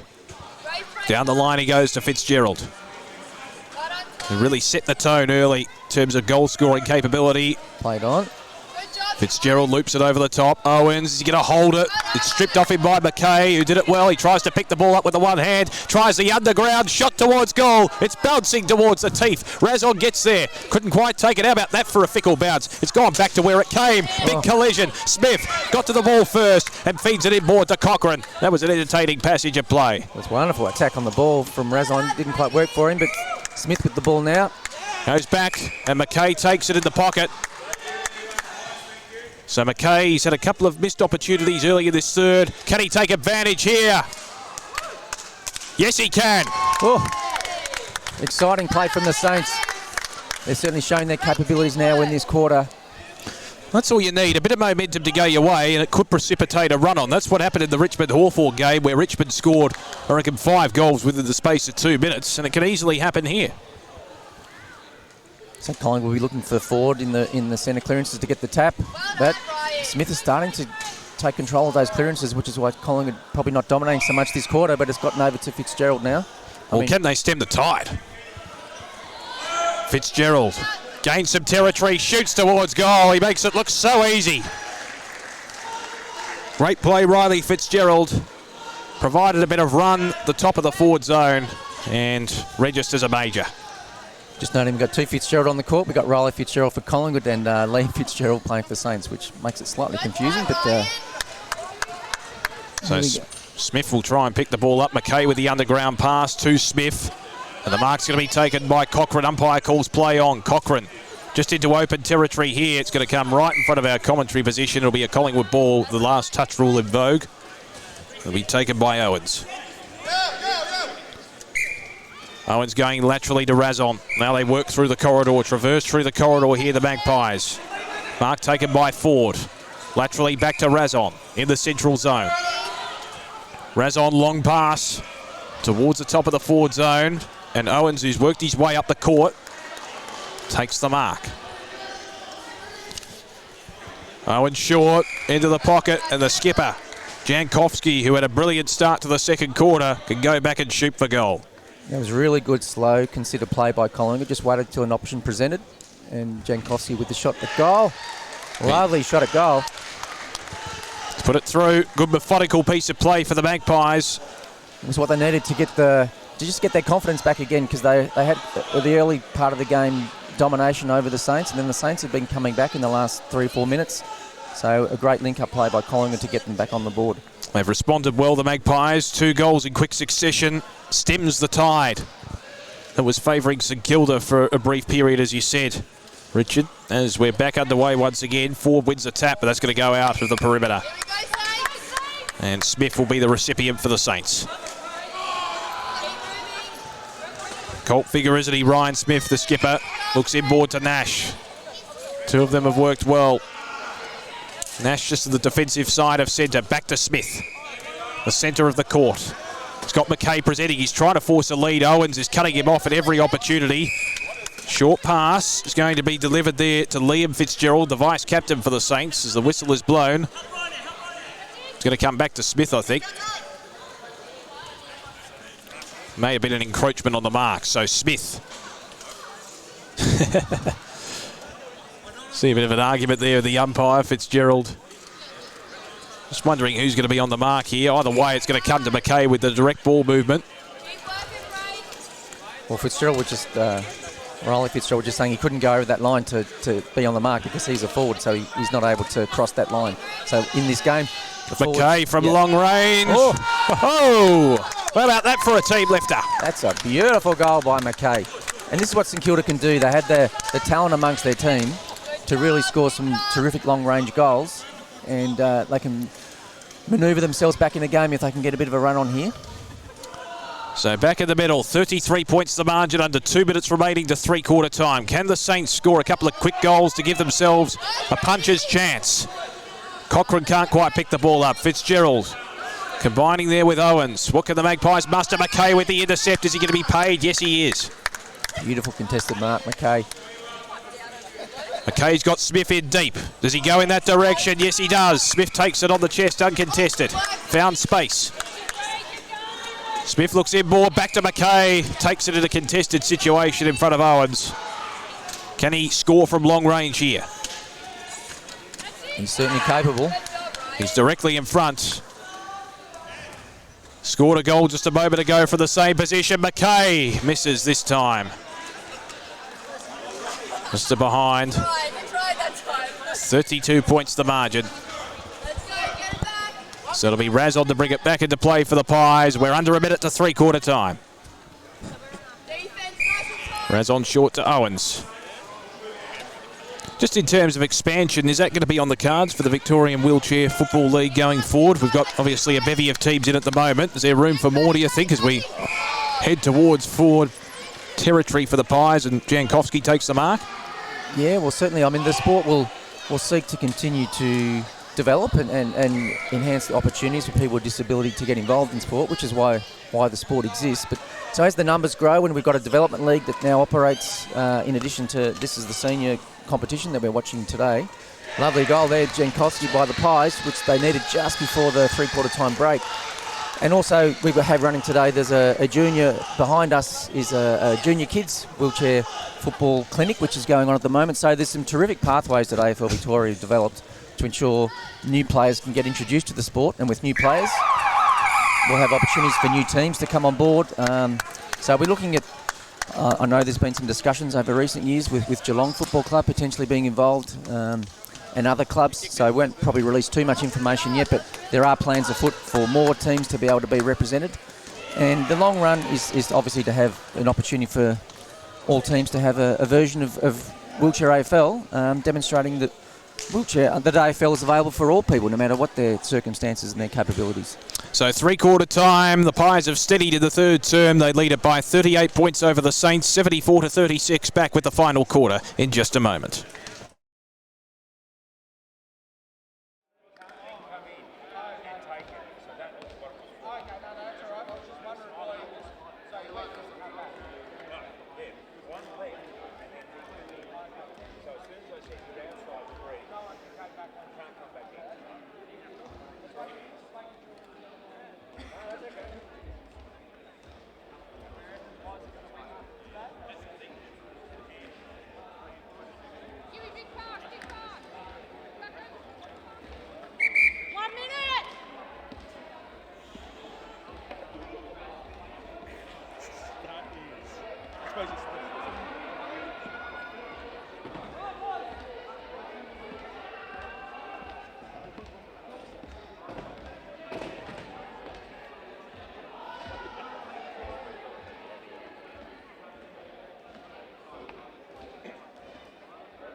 Welcome back. Damien Watson and Richard Amon with you in commentary for this clash between Collingwood and St Kilda. Game 2 out of 4 today at the Melbourne Sport and Aquatic Centre.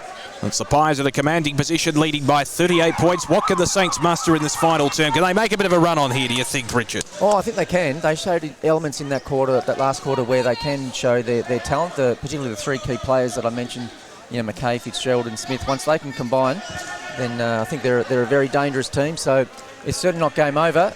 And looking forward to this last quarter to see whether the Saints can come back and really challenge the Pies today. So it'll be Smith contesting in the ruck against Ford to get proceedings underway in the final term. Pies with a 38-point advantage. Ford wins the tap for the Magpies. Comes out the back. Crooks, who was very good in the first quarter, trying to traverse through the corridor, gives it to Ford, holding the ball. Just took too long. And St Kilda will have the free. The recipient will be Smith. So Smith looking to go from long range, short pass to Nash, who takes it just in front of Razon there. He's just inside the forward zone. Not sure if he's within range, but does he have the confidence to go for it? He'll go with the short pass to McKay. Good pass as well, very direct. And McKay, we know he's capable from here directly in front. Really powerful lead there from McKay. The Collingwood defenders had no chance. It's well delivered to McKay from directly in front. That's the start St Kilda wanted. Well, the crowd's getting behind the Saints now. They really sense there could be a bit of a comeback. Still time, 9 minutes remaining, 32 points the margin, and that's the great thing about wheelchair footy. A side could get a run on and score goals in pretty short spaces of time. That's right, it's not insurmountable, so Collingwood looking to get a steadier here. Pies win the clearance through the agency of Razon. Bouncing ball tumbles through, and it's not going to be a score registered. So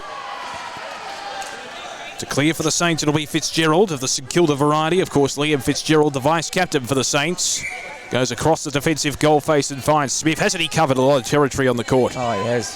He's there. He's their dominant player, but it takes all. Oh, McKay. McKay just got off balance there. It does happen quite often in wheelchair football, but a player can sometimes find themselves on the ground, and it's the second time for McKay today. Yeah. Some players, they tend to, I don't know where it's their centre of gravity is certainly different, but some players, they tend to fall out more than others, and it's usually no problem. Just hop back on the chair and get themselves back in and get back into the game. Well, he's a very thorough leader, isn't he, McKay, in terms of providing a lead inside that forward zone. And he's not afraid to meet the ball at 100% ferocity. That's what he does. He always gives his all for his team. That's the controlled aggression you want, isn't it? Yeah. He's So the Pies lead it by 32 points. We've got just over 8 minutes remaining. The clock has stopped here. The Melbourne Sport and Aquatic Centre. As McKay looks to recommence. Just while we're waiting, just celebrating again, we're here for Pride Round, which is a great celebration of inclusion and diversity. AFL Victoria have done a terrific job in being able to introduce a whole range of inclusion programs within their activities. And at Disability Sport and Recreation, we've also got a partnership with Pride to Play, who do some terrific work in promoting inclusion in sport for people from LGBTQI backgrounds. So wonderful to be able to celebrate that here today. Crooks combining with Razon and now Ford at the top of the forward zone for the Magpies. Looks inboard for Fitzgerald. The pass is a bit wide, however, and it falls out of place. The Saints have a chance to recommence a transition here as Fitzgerald of the St Kilda variety goes short and finds Smith. So Smith from deep inside the defensive zone. He's got Cochrane out wide. Nash also on the lead. Down the line looking for McKay on the bounce. There might be a bit too much carry on that pass, and it falls out of play. So it'll be a Collingwood ball. Razon to be the recipient for the Pies. Goes across the defensive goal face and finds Crooks. They just need to stifle any momentum St Kilda can build here. They've got the advantage, Collingwood, on the scoreboard. That's right. If they can just control the ball for a minute or two, they'll just snuff out the time element that St Kilda needs to be able to get back into the game. So what I'll be looking for is, as we're seeing here, just some careful, controlled footy.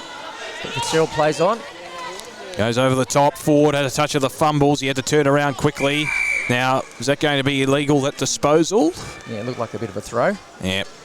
Sort of a parry over the top. Yeah. So St Kilda with the free. It'll be Fitzgerald the recipient from the top of the defensive zone. He's got Cochrane on short. Instead he elects to go to Smith. He's got the rainbow-coloured beard, which I like. Yes. Keeping with Pride Round. Getting right into the spirit.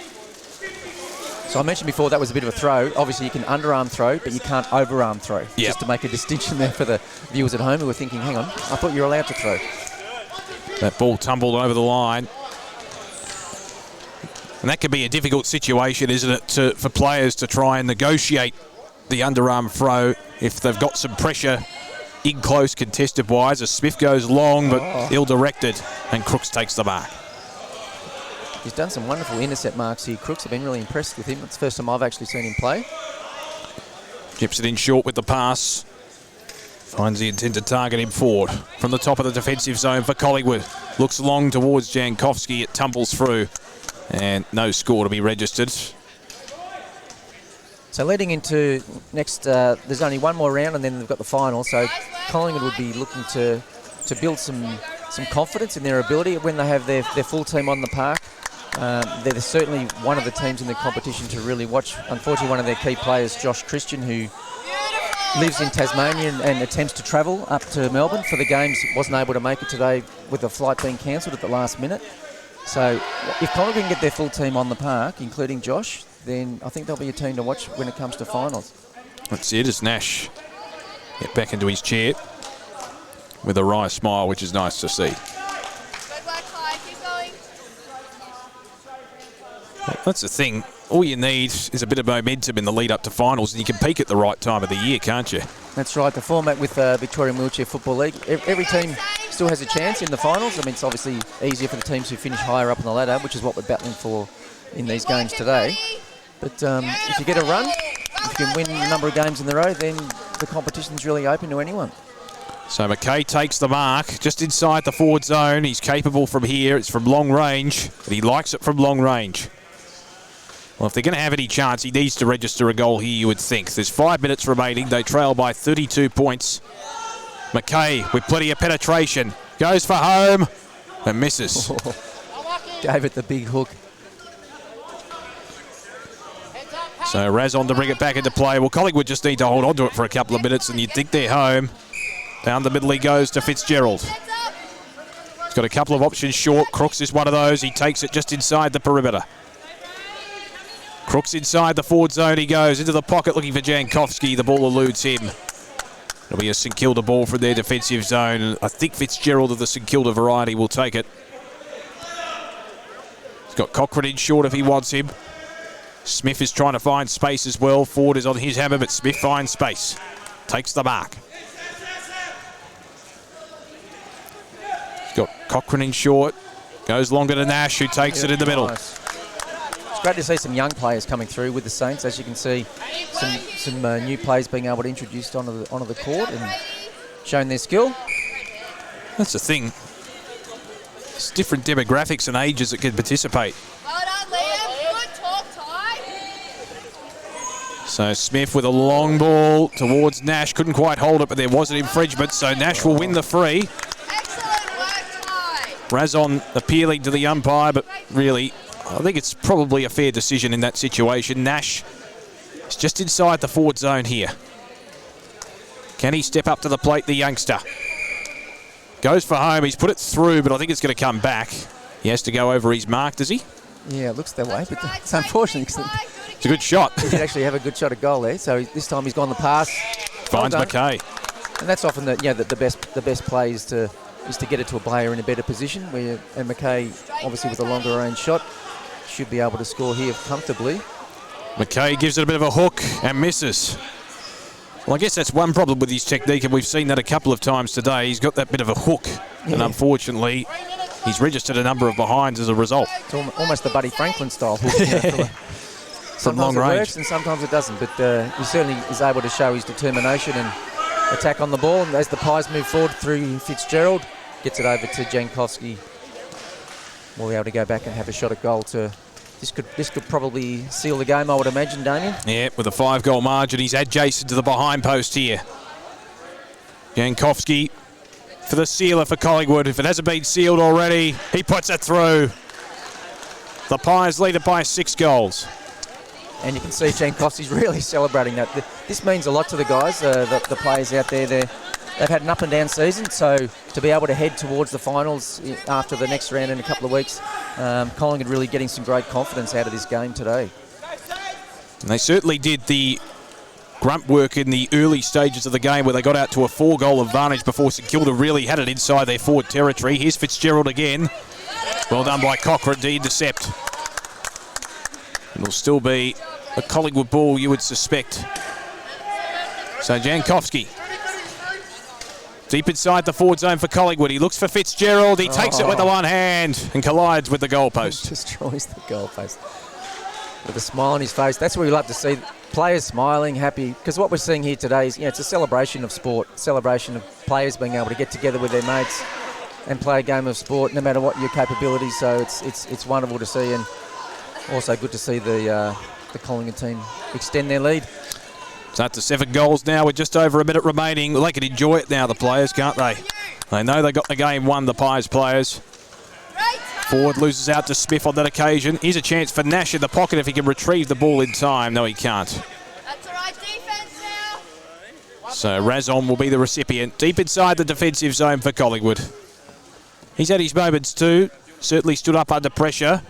Hand pass looking for Fitzgerald. It's a fickle bounce for him. Jankowski can't quite meet the ball before it falls outside the perimeter. Here we go. One last score, Saints. So Fitzgerald. Can the Saints add a bit of respectability to the scoreboard here? They trail by 7 goals. Smith looking there. Proof Fitzgerald for McKay. This is Fitzgerald of the Collingwood variety, who just waltzes in and scores the easiest of goals. Terrific follow-up play from Fitzgerald there. Just the Saints weren't able to maintain the possession. Ball went free and Fitzgerald was able to swoop and score the goal for the Pies. 8 goals the margin, under 20 seconds remaining. Smith wins the tap for the Saints. The ball will tumble out of play here. Well, it's been an entertaining game, Damien. It's been Collingwood certainly dominated, but St Kilda would come away with a little bit of confidence from the periods where they were able to control the game. So certainly their season isn't over. They finished higher on the ladder than Collingwood, so Terrific performance here by the Pies, though. Collingwood convincing winners at the end over St Kilda. They belie their ladder position as well with a big victory, and that'll certainly help them towards the back end of the home and away season of the Victorian Wheelchair Football League. The Pies proving too strong at the end. 8-goal winners over St Kilda. The final score 92-44. Well done by Collingwood. And for those who are interested, the next round of the Victorian Wheelchair Football League competition will be at Burundara Sports Complex on the 28th of August. Sort of in the Camberwell area. That's right, yeah. And then you have Collingwood versus Hawthorn and St Kilda versus Essendon. And that'll be the last round of the competition before we have the finals following that. So terrific performance by Collingwood. Impressive in a lot of respects. And they'll take some great confidence out of that as we move closer towards the end of the season. So that's the end of the game. Collingwood too good in game number 2 today. Still got a couple of matches to come. Stay with us in our coverage of the Victorian Wheelchair Football League as part of Pride Round.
Hi everyone. We're going to start our guest speaker in a couple of minutes. So can everyone sit where you are or make your way close to me? In a couple of minutes we'll get started.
Everybody feel free to come in a bit closer. You're welcome to come in right in front of myself, Nick, Cara and Grant. Whether you're sitting down, come through. You can come in nice and close. You don't have to be out all the way over there. You can come in closer. We won't be taking too much of your time.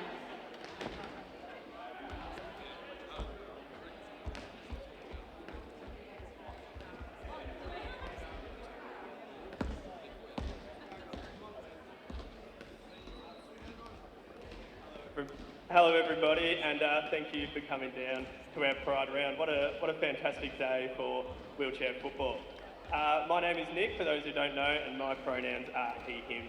And before we begin the guest speaker today, I'd like to acknowledge the traditional custodians of the land we meet on today, the Wurundjeri people, and pay my respect to elders, past, present and emerging.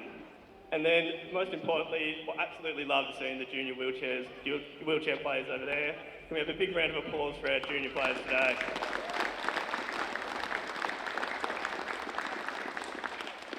And then also, I wanted to shout out Chris Henderson and Pete for the work they've done in getting the junior program off the ground. Your guys' expertise is invaluable, and next year, I want to make this program even bigger and better. And then for our Pride round, I've absolutely loved coming here, and I knew this wheelchair community would wrap their arms around this event. It's such a tight-knit group, and we really are a league that welcomes all. So well done to the players, staff members for the training sessions, for dressing up today and embracing this round. A couple of people who got this day off the ground, and the biggest person I want to acknowledge is Beck Hurst, who's on my right. She's the Pride lead at AFL Victoria. She's been a fantastic mentor for me over the last 6 months, and she's really got the AFL Victoria on the right page here and going in the right direction. So can we please have a massive round of applause for Beck.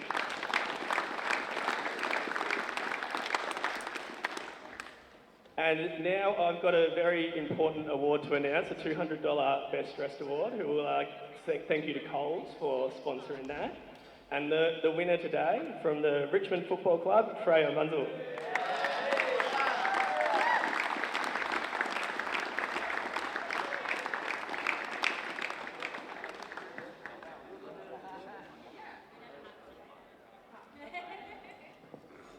Thanks everyone. Yeah, I was really excited about this day as someone who's here. This is a really important round for me, feeling welcome. And thank you to the Richmond Football Club for welcoming me and everyone for putting this on and making me feel, really included in this community. I say sometimes that it can feel like I'm either in a disability community or in an LGBT community, depending on what event I'm in. And it's really awesome to have, that combined thing and really feel welcomed as a person as a whole. Thank you for, recognising the effort I put in. So thanks.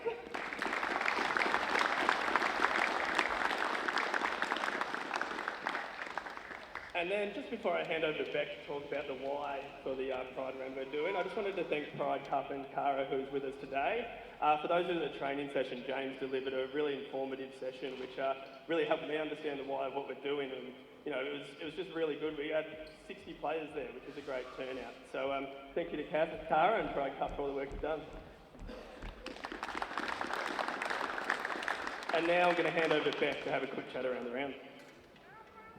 Thank you for that, Nick, and hello everyone. For those that don't know me, my name is Beck, my pronouns are she, her. Again, everyone looks incredible today, so thank you so much everyone for putting in the effort, whether it's a wristband, whether it's socks, whether it was attending the education session, our amazing spectators. We've got some flags everywhere, the kids jumped on board. This round is so much more than just putting on rainbows. It's about creating a safe, inclusive and welcoming space for everyone to play our game. And I think each of you here, we all want that, want an opportunity for everyone to play sport. And at AFL Victoria, we're really, really lucky to be able to put this round on today and to have this strong purpose and to have these incredible people here today. So thank you, not just to us, but to every single person in this room. So thank you so, so much for everything.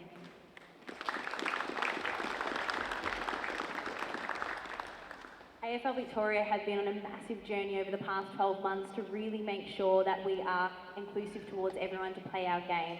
This journey has included education, it's included visibility events such as this one as well, and it's including doing everything for you out in the community as well as our staff internally as well. So again, thank you for being on part of this journey with us. I'm going to hand over to Cara to explain a bit more about Pride Cup.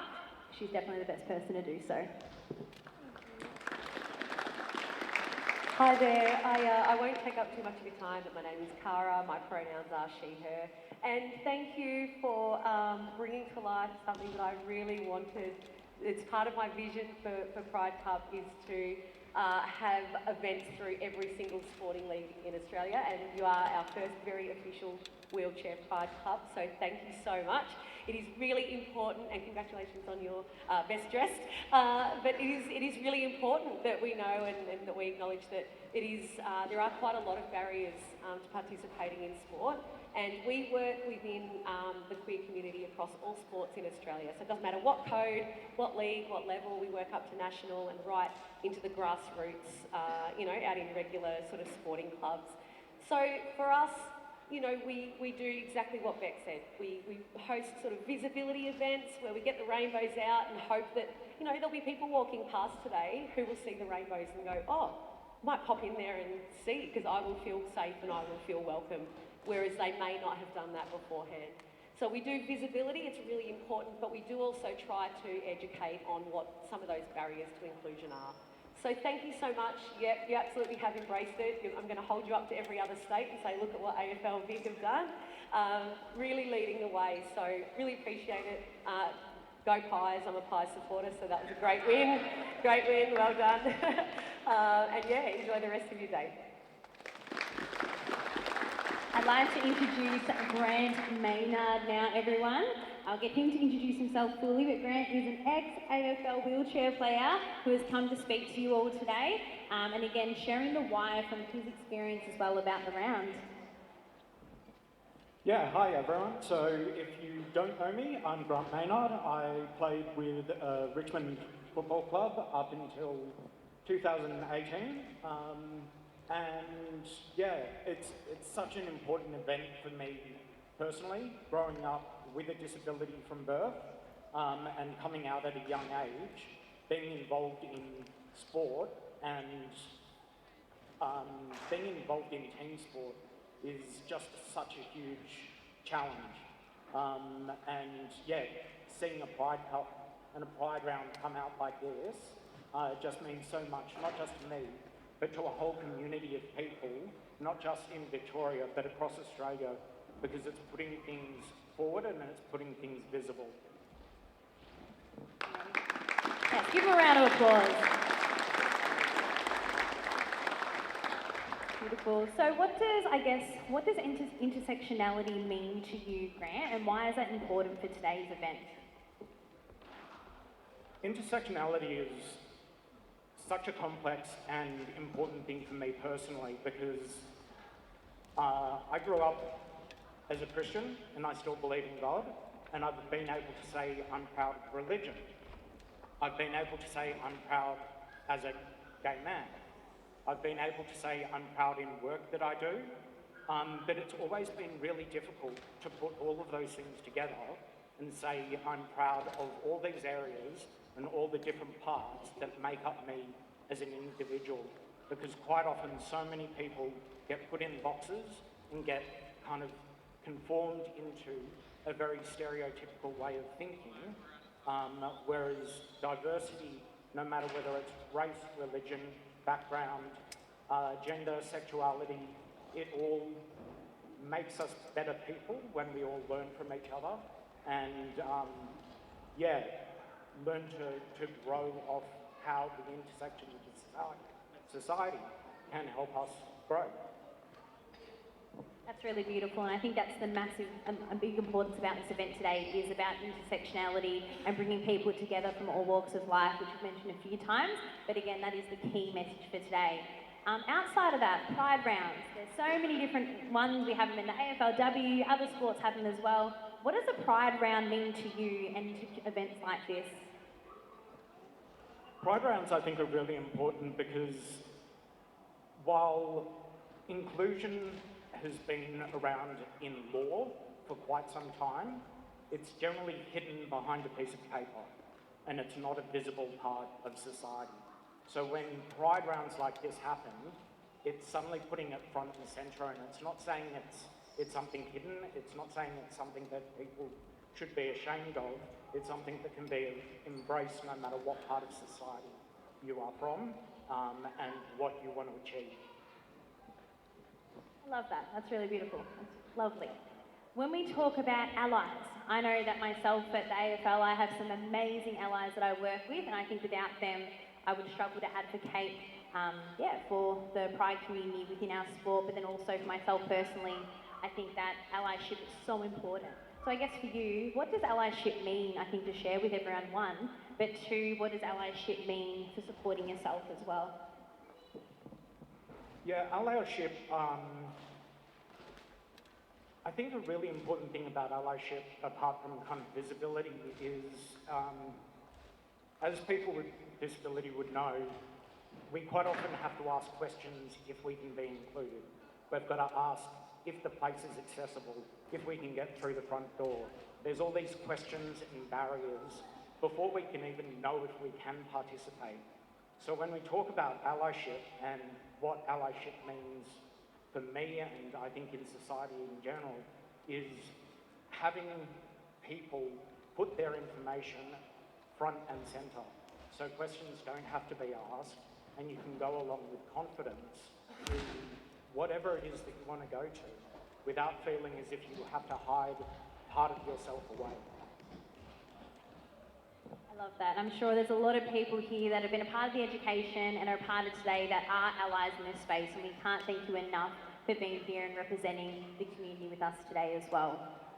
Last one from me before I open up a few questions to the floor, so everyone get your thinking hats on, because there will be a few questions that I'd love to ask. But before we do that, I just want to know, for any people that are here today that are from the LGBTQI+ community, the people that are here with a disability, I guess from your lens as well, what advice would you give them to come into sport? And why is sport so important for them? I think sport is so important for both people with disability as well as the LGBTQIA+ community, because in both aspects, inclusion can be a challenge, and getting along to events can be a challenge, and that can be very isolating. And I think sport is a great way of meeting people, and it's a great way of improving your health, and I think mental health in both intersections are really important, and getting involved and taking that step, and by seeing pride rounds like this, opens the door for people to, improve and make connections, make friends, and learn from each other. I guess that's the most important thing about sport. It's not just about your physical health, which you're all aware of today. It is about your mental health and coming together as teammates, as friends. You might meet someone else from another team, but I think sport really has the power to change the world. So thank you so much, Grant, for being here today. I'm going to open up the floor to a few questions if anyone does have any. Now, I might not run around with the mic, so I might need some louder voices than what I have. Does anyone have any questions, anything at all that they want to ask Grant?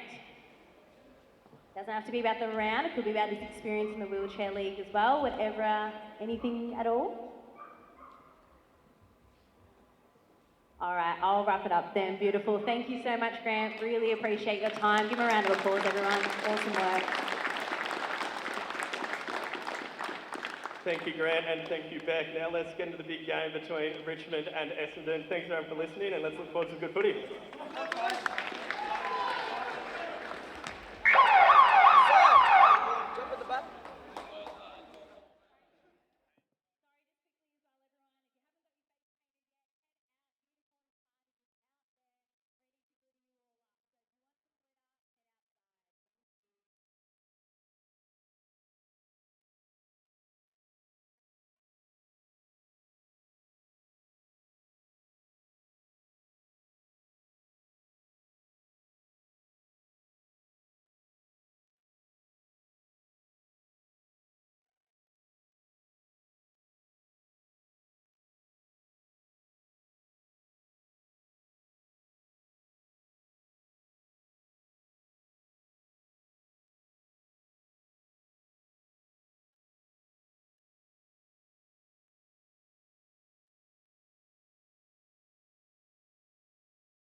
Welcome back to our live coverage of the Victorian Wheelchair Football League Round 12 Pride Round, and I tell you what, a lot of anticipation coming into this game. The top of the table clash between Richmond and Essendon. As a result of Richmond's win over Hawthorn earlier on today, they establish a game and a half gap, but that could be eroded by the Bombers here if they can get the job done. It should be a tight contest. Damien Watson in commentary. I'm joined by Richard Amon, the CEO of Disability Sport and Recreation. What a corker this one could be. Absolutely, Damien. Really looking forward to this game. It's with the finals coming up shortly, there's some bragging rights for the teams who will win this game in front of us to be able to head into the finals with some confidence. So very much looking forward to seeing who can come on top, the Tigers or the Bombers. Well, Richmond earlier on comprehensively defeated Hawthorn 119-75 in game one today, so they're full of beans, they're match hardened as well. And we saw the skipper really dominate in Chris Henderson in the second half of that game. Vincent Naidu was electric in the first quarter. Yeah, the Bombers obviously have their fair share of dangers as well. Absolutely. There's talent all the way across the pitch with both of these teams. Just looking at the starting fives for both teams, every single player on the court is a very experienced, capable, skillful player. So we're really looking forward to a terrific game here now. Shadwell will contest in the ruck for Richmond here. She lined up in the final quarter against the Hawks and got a bit of game time on the court. So Tisha Shadwell, again an example here about wheelchair football. You got males playing with females, you've got people with a disability, people without a disability. It's very much a sport of inclusion and making sure everyone can be welcomed and enjoyed, and that's what we're celebrating today with the Pride Round, celebrating LGBTQI communities getting involved in sport. Top of the table clash underway between Richmond and Essendon, and already a big thump out of the middle there for the Bombers from Rowe, the captain, as it's seen over the line there by Caleb Logan, who's the vice-captain for the Bombers. He's got a lovely mullet too. He certainly has. One of the danger players for Richmond to watch out for. He's nicknamed Swoop because he tends to swoop on the ball on the run and then be able to score goals from anywhere. But Tigers with the ball now. Through Shapwell, who we spoke of just before, goes down the line and finds the intended target in Mavroudis, who was very good in the second half against Hawthorn earlier on today. Mavroudis has got a couple of options. Could go short, could go longer towards Naidu. Finds Shapwell in the central zone. So Shapwell will go short. Here's Naidu presenting. He's very good at presenting, isn't he? And providing a bit of speed and electricity in that forward zone for the Tigers. Electricity, that describes him. He's the excitement machine, Vincent Naidu. He loves a long run-up. Some players prefer a long run-up as they have their shot at goal. Malcolm Marshall-esque. Yes, gets some forward momentum that's heading straight towards the goals, and then the handball. Naidu from long range. Puts it through. First blood to the Tigers, and they're up and about. Absolutely. Oh, hang on. Is it an overrule? Oh, it's gone back to score. Oh, it's a behind. Point. Well, there you go. An overrule there. The central umpire said, no, I think that was a point. And that has happened a couple of times. So the Bombers try and work it out of defence. Anyway, Tigers have got it back again. Jude Anthony with the ball. Goes short. Finds his skipper in Henderson, who was very, very good against the Hawks earlier on today. So Henderson, one of the league best and fairest when the Tigers won a premiership recently. So he's one of the top players in the competition, just showing his skill there right through the middle. No doubt about that one. Tigers get first blood through Henderson, the skipper. They're 1-1-7. The Bombers yet to score. So Henderson, a great success story with MS, and had played a lot of able-bodied football in his period before acquiring a disability, and now just loving the sport of wheelchair AFL. Shapwell applying a bit of physical presence there. That ball ricocheting over the perimeter line, and the recipient will be Rowe, the skipper for the Bombers. Goes long towards the forward zone, looking for the intended target in Perito. It falls out the back to Shapwell, who's been pretty good in the opening stages. Anthony, unfortunately, wasn't watching there and fell out the back. At his back towards the ball. And Logan sees it over the line, so it'll be a Richmond ball.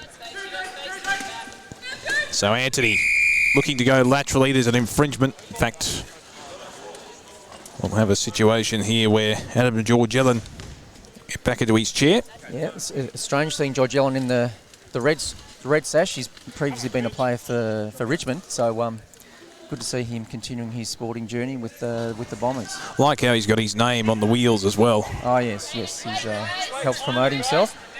He did a fundraising challenge a couple of years ago, a very long wheelchair trek along a trail, and raised a lot of money for disability sport and for the Robert Rose Foundation. So a terrific individual, Adam Georgeland. So Jude Anthony with the ball now. He got it from Mavroudis. Anthony goes short, finds his skipper and Henderson in the middle of the court.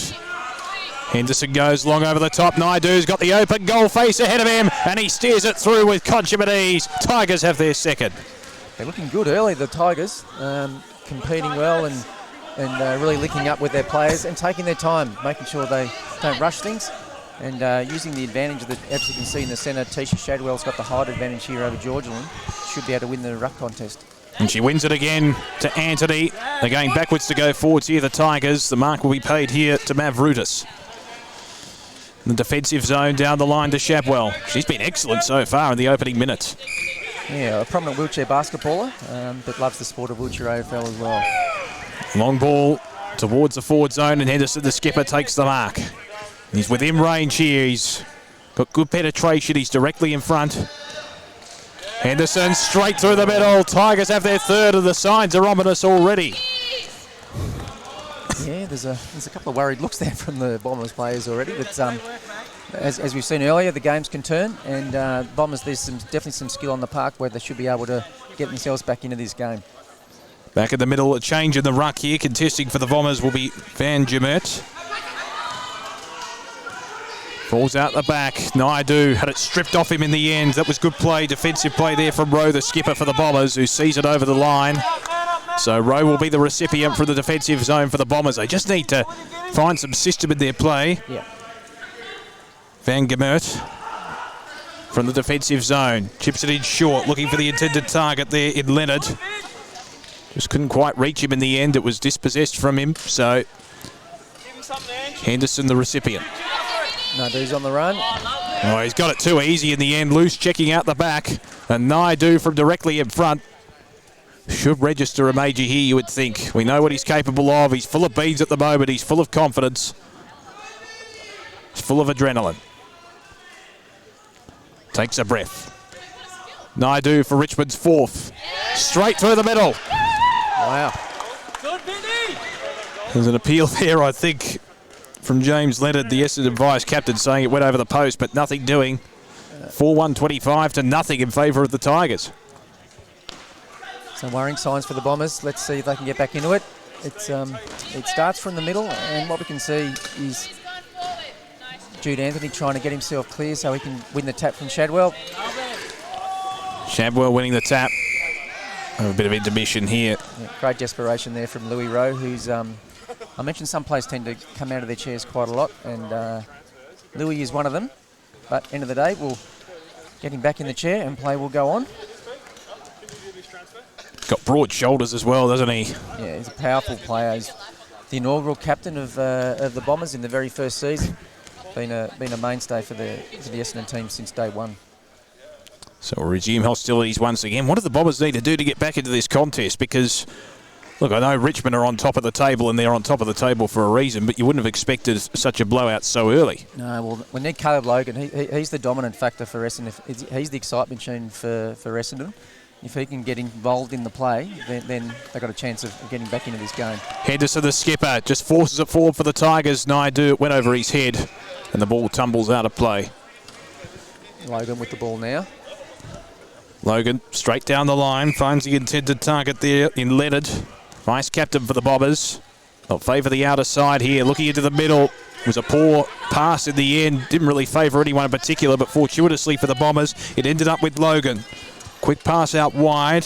That came originally from Perito, and it's seen over for a behind. So the Bombers on the board for the first time, one behind. Richmond 4-1-25. And a good mark taken there. Good collector, slips catch type effort there from Shadwell.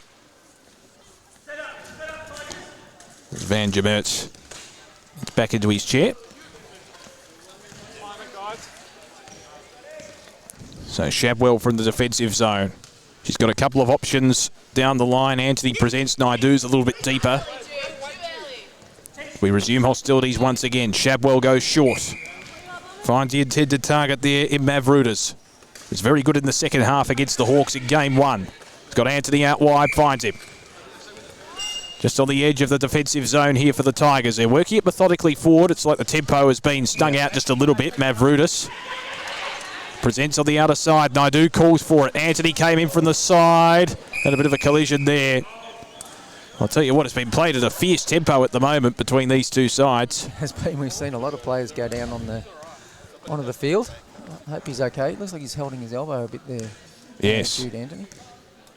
He is a prominent wheelchair bodybuilder. He competes in bodybuilding competitions and looking to compete in the States later on in his career in the Mr. Olympia competition. Am I right, he featured in the YouTube video which presented what wheelchair football was all about? It was released to the AFL website. I think he was the main featurette. Yeah, he's a prominent feature on. You might see him on some billboards around town. He's certainly very up in promoting his capabilities, but also people with disability being involved in a whole range of sports. And I think Richmond had a really good inclusion message a number of weeks ago, demonstrating all aspects of their club who are involved in the club, coming from a whole range of different backgrounds, and he was the prominent one who was representing the wheelchair football team in that. So looks like he's moving his elbow around a little bit, so hopefully he'll be able to get himself back on court. Well, he landed awkwardly on his elbow because I think he tried to parry his fall and cushion the fall a little bit with his arm, and then therefore landed awkwardly on the elbow. So the Medicos are just looking at his right elbow at the moment. We'll have a bit of a delay here. We've got just over a minute until quarter time.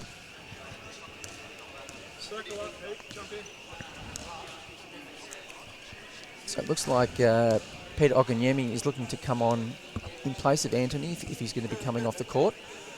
Just being helped upright at the moment.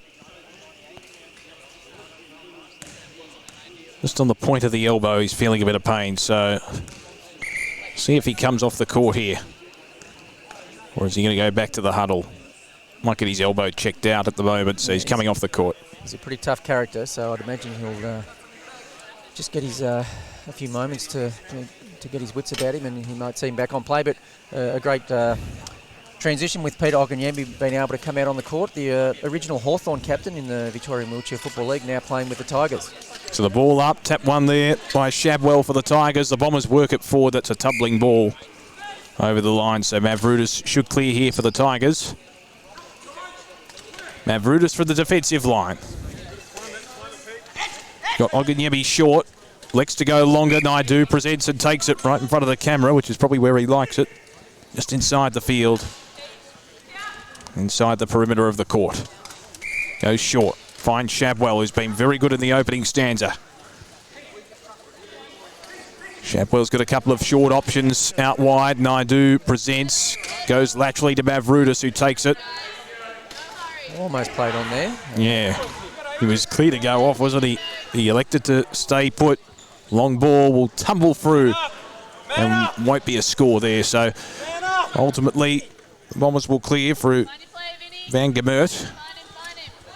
In fact, it's going to go back to his teammate there and the vice-captain, James Leonard. Goes out wide, and one of the key pillars for the Bombers, Caleb Logan, takes the mark. Logan looking laterally, trying to find Leonard. Didn't quite reach him. This has been the difference between the two sides, a polish and disposal. Absolutely, Damien. It's a bit uncharacteristic for the Bombers. They're usually a lot more skilled in their link-up play. And I think they'll be disappointed with that at quarter time. It'll give them a chance to regroup when we come up to quarter time, which is coming up shortly. So Henderson elects to have a shot, and from an acute angle he nails it. That's real class.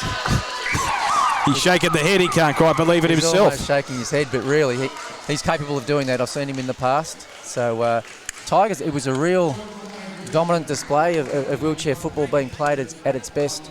Some fantastic play, both on the run, really quick play, but also slow play. They were able to dominate and control the game, and really Essendon have got some thinking to do. I think what they need to do is to work out some way of getting Caleb Logan more involved in the game. He hasn't been involved that much in that first quarter because he can really make a difference. I've seen him get on a run and really make a difference. As we can see, I think we're looking at the Bombers.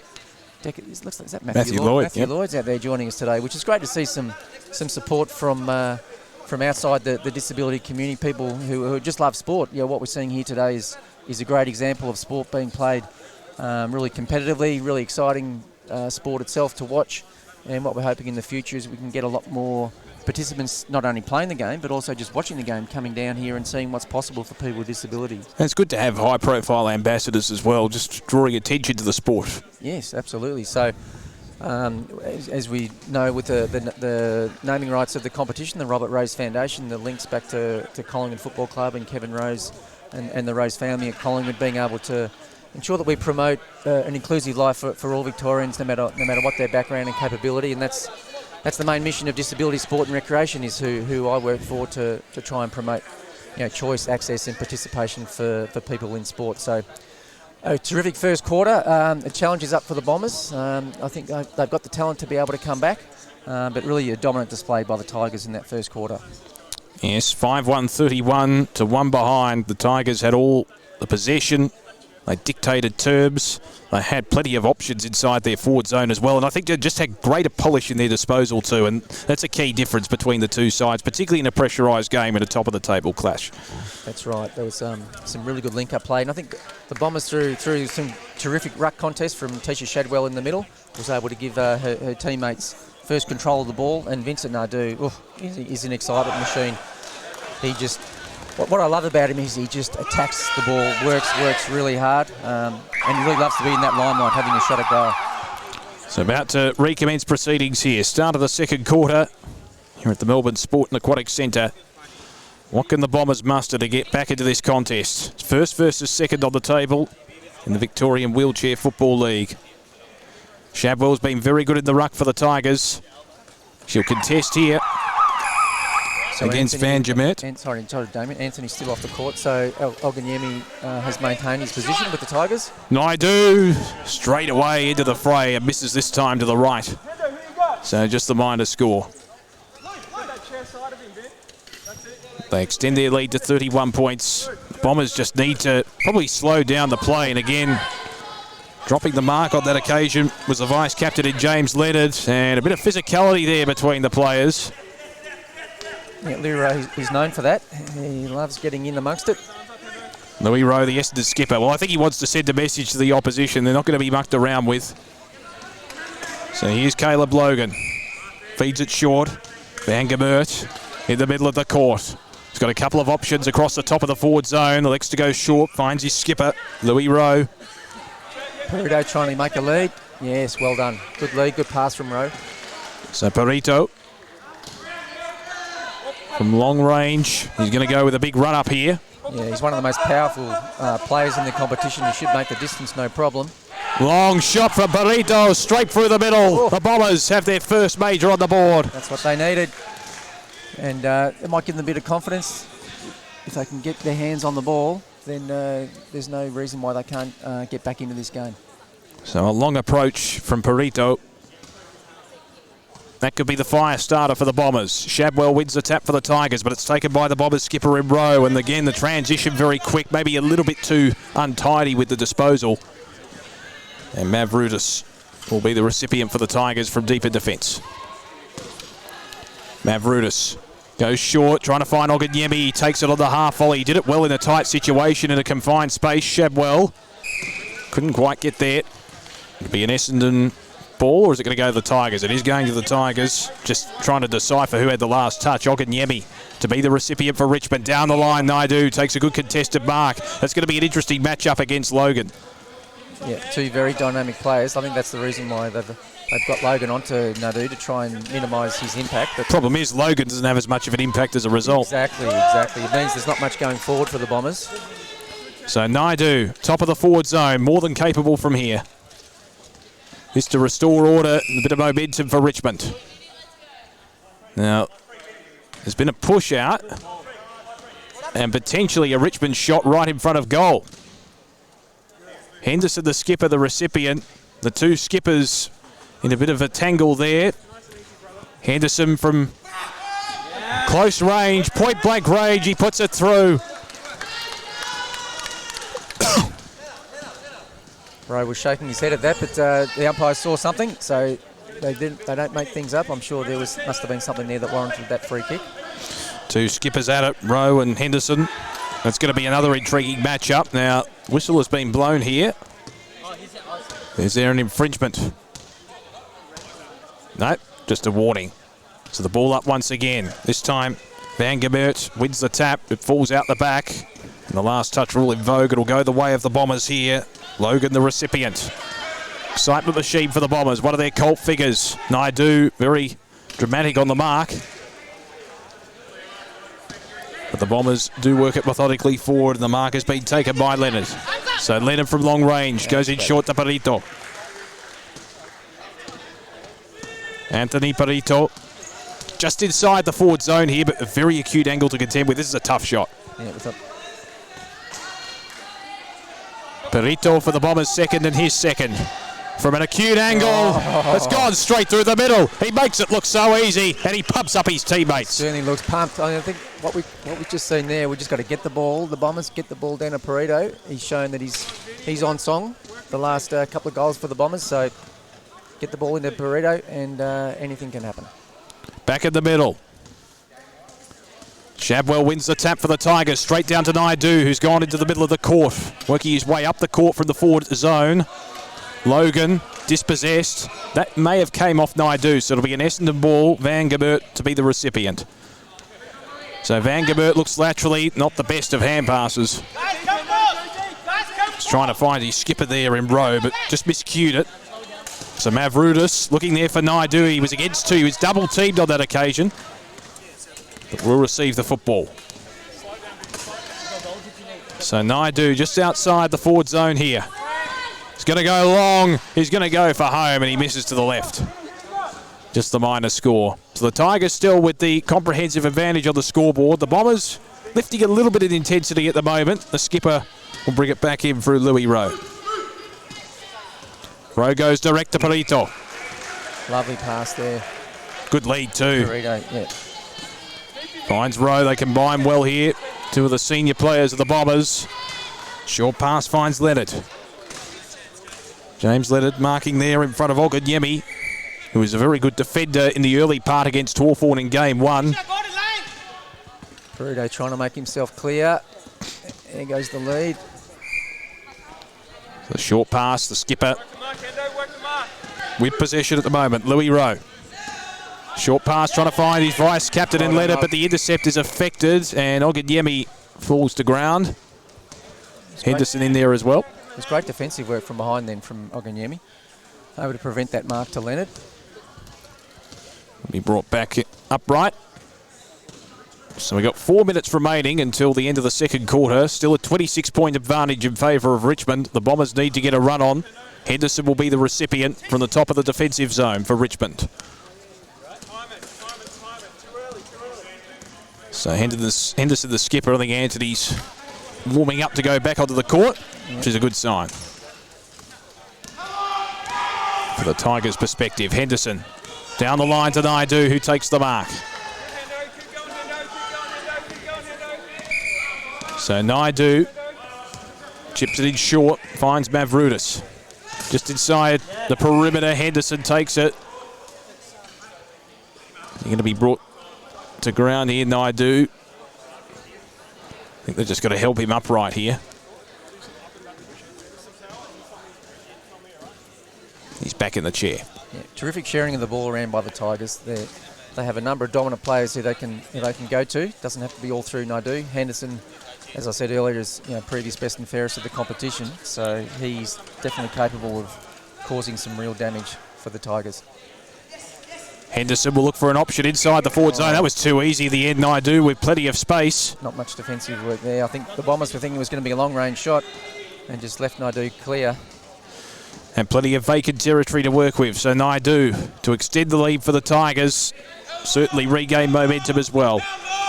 Be shooting from long range inside the forward zone. Naidu appealing for encroachment. The Bombers saying he's off. Naidu from long range. Puts it through for a behind. I think they were trying to con the goal umpire there, some of the Richmond players. Yeah, a few thought it was a goal, but it ended up being a point. So we've got the ball in the hands of Caleb Logan. Let's see what we can do to get the Bombers back on track. Logan loops it over the top to his skipper in Rowe. And now the transition on the outer side. Rowe towards that forward zone, looking there for James Leonard. But again, just the polish not quite there when it comes to disposal for the Bombers inside their forward zone. Yeah, Leonard was just calling to his teammates, let's just calm down. Let's make sure that last pass connects, because that's really the key to the scoring. Yami's pass is intercepted, and I get the sense Louis Rose inserting himself into the game a little bit more often in this second period. Yeah, he didn't like that little bit of attention and made it known. Chips it short. That is a good pass and a good lead. So Perito within range, directly in front. It's kicked, well, certainly registered 2 beauties. Given it off a couple of times as well. Perito from long range again, straight through the middle with consummate ease. Puts through the Bombers third, and they're back in the contest. 21 points the margin. Terrific play by the Bombers just then. They just took their time and waited for the lead to present. Perito, a beautiful lead, and again demonstrated his long range capability with that straight through the middle shot. Shadwell wins the tap. Can the Tigers regain order here and restore order? Naidu to Henderson. That was too easy out of the middle. Henderson with a quick reply for the Tigers. Yeah, he's going to be disappointed with that. That was a little bit too easy.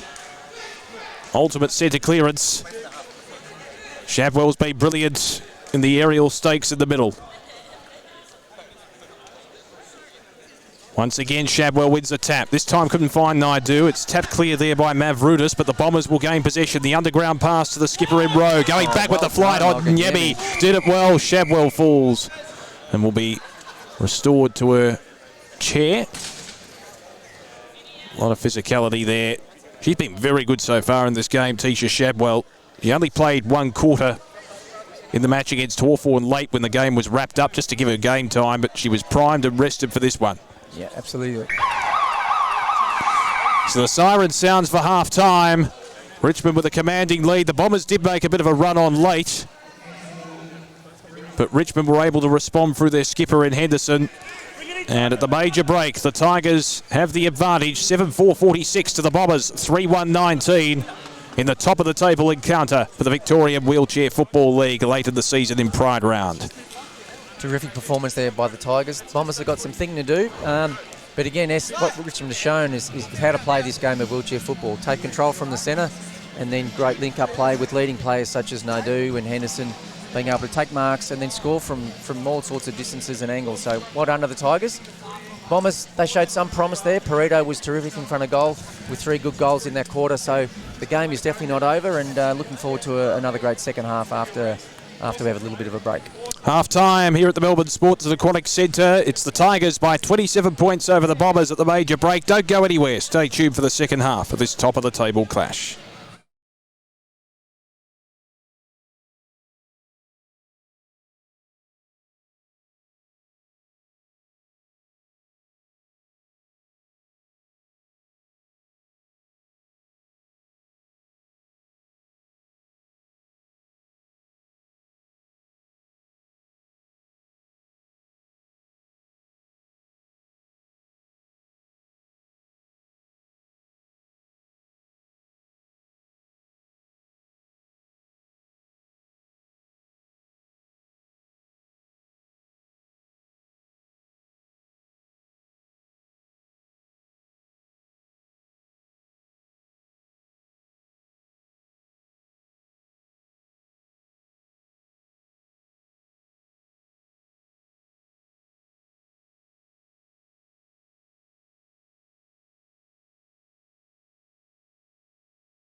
About to get underway for the start of the second half. Top of the table clash in the Victorian Wheelchair Football League, and the Tigers have a commanding advantage at the major break. 27 points in favour of the Bombers. What can the Dons do to get back into this contest, Richard Amon? Well, I think what they're going to do is get Caleb Logan more involved in the scoring, and I can see he's been moved from defence to forward. Interesting. So I think that could be a signpost of the Bombers with a different approach in this second half. Got Adam Georgeland's been moved into the middle. That's different. So a couple of changes there, and got Sam Moraldo's come on board as well for the Bombers. So a slightly different lineup. Let's see if it makes a difference. So underway in the second half, Shadwell again winning the tap. Mavroudis tried to break his way through. Bit of a basketball type action there, and again the physicality severe from Louis Rowe, who falls to ground. So Louis Rowe, who had a bit of a quiet first quarter, he came into the contest more so in the second term, I thought, and that was important for the Bombers to try and get back into it. Yeah, he's the captain who leads from the front, really shows a lot of physicality and attack on the ball, and he certainly lets you know that he's around. As a forward, he usually plays as a defender, so when you're a forward and you've got Louis Rowe on you, you know that you're in for a contest. Oh, hang on. Started the play when Rowe wasn't quite organised. Umpire just giving the wave of apology. So we'll resume hostilities once again here. Shadwell to contest for the Tigers. She's been excellent, one of the better players for Richmond so far in this game. Been the barometer in the middle. Backhanded pass, Rowe in the road. Gets the hand pass into the direction of Logan. Can he keep it in the field of play? Oh, he goes over the perimeter and falls to ground. Almost took out Narissa Turner, the official photographer. He does a lot of great work for the Victorian Wheelchair Football League with some brilliant photography that you might see if you go to the Facebook page and see the collection of photos after every round. A lot of great officials involved. The umpires too do a great job. Absolutely, it's great to see. It's a legitimate sport. It's got all the elements of the various versions of the able-bodied competition, and also keeping in mind AFL Victoria also do a terrific blind version of AFL football, which is on, I think, not sure what day it's on, but it's another wonderful competition. Naidu looks inboard and finds Shadwell, and now Henderson, the skipper, with the open goal. And he gives a fist pump to the crowd. He liked that one. And the margin now out to 33 points, and red alerts now for the Bombers. So back in the middle. Shadwell's been excellent in the centre. May have just won the tap there. It was probably even Stevens. Logan tries to hold onto the ball. We'll have a quick resumption here. So a ball up right in front of our commentary position. Just inside the forward third for the Bombers. Shadwell wins the tap into open territory, and it may tumble out of play. The ball does bounce in a fickle way though. Mavroudis receiving on the last line of defence. Mavroudis to Shadwell, just inside the defensive third. He's been great today, Mavroudis. Quite really steady, just does the right thing, links up when he needs to, and clean possession moving forward. So a new player on the court now with the Tigers, number 7. So they go down the line. Henderson, I think, was the intended target. Couldn't quite find him with clean possession. So the Bombers with a chance to attack now. We've seen that a couple of times. I tell you what, the physicality has been significant in this contest. So the mark has been paid there for the Bombers at the aid of Sam Moraldo, who's come onto the court for this second half. Loops it over the top and finds Logan. He's a big barometer for the Bombers, Caleb Logan. Will shoot from an acute angle. Oh, well done from Shadwell on the goal line. That would have been a certain major. She was up to the task to take the mark. So Shadwell from the last line of defence. Goes in short. The mark has been taken there by James Wynett. He's come onto the court in this second half in defence for the Tigers. Shadwell receiving again. Just a little bit too high and too much carriage on the pass there for Naidu. So Leonard looks laterally and finds Rowe. The Essendon skipper in the middle of the court. Flanked by his opposing skipper in Henderson. Looking out wide there for the intended target in Moraldo. Fortunately for the Bombers, it did come off the hands of Mavroudis. So It'll be a ball to Moraldo here.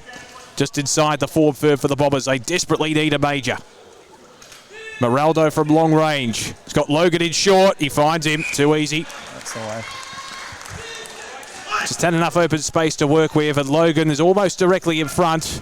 Certainly within range here. Logan, the Bombers desperately need a major. Can he come up with the goods? Wait on the goal umpire. They're going to have to confer here.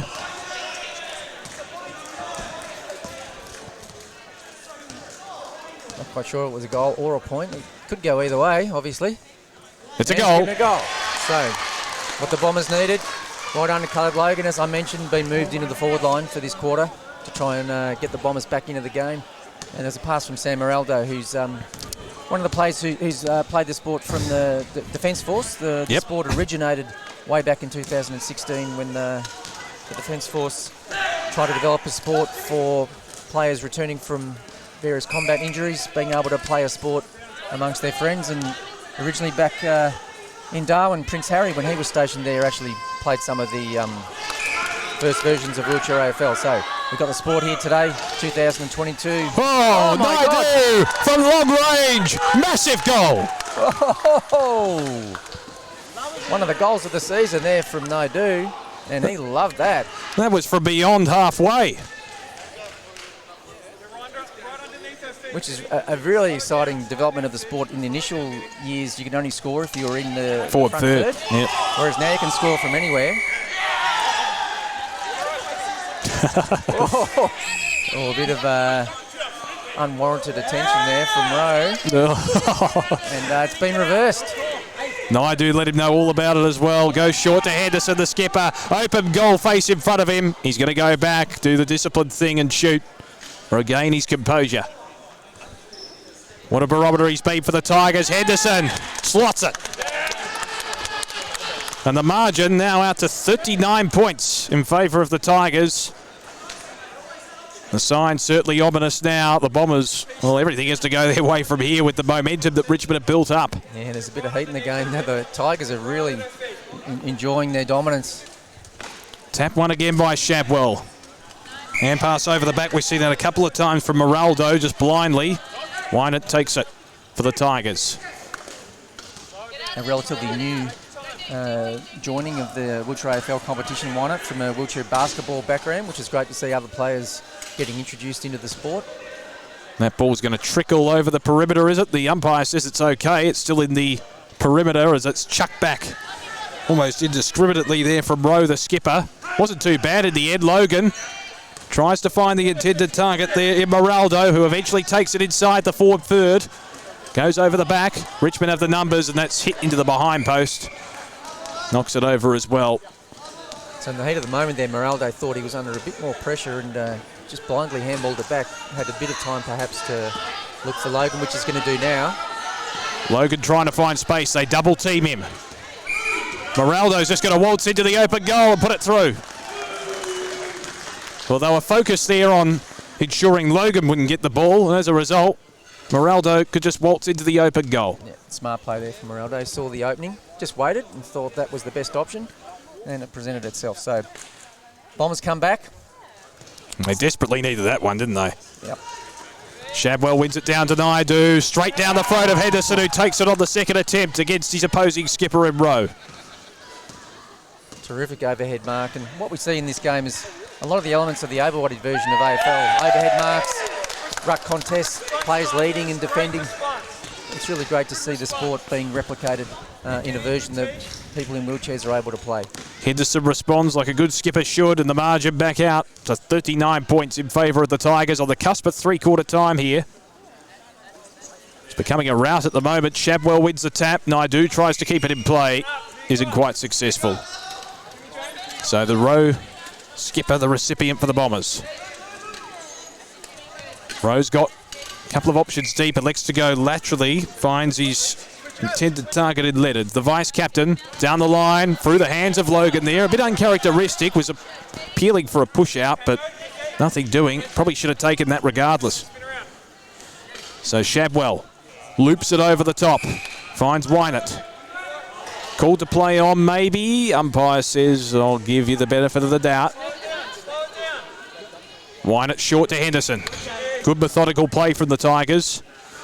That's the thing, they know when to accelerate at the right time and not to blaze away necessarily.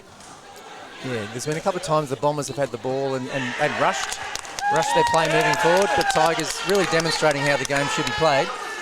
Taking control, waiting for the right option, good leading, good possession and accurate shots at goal. Henderson goaling on the cusp of three-quarter time here. That margin blowing out to 45 points.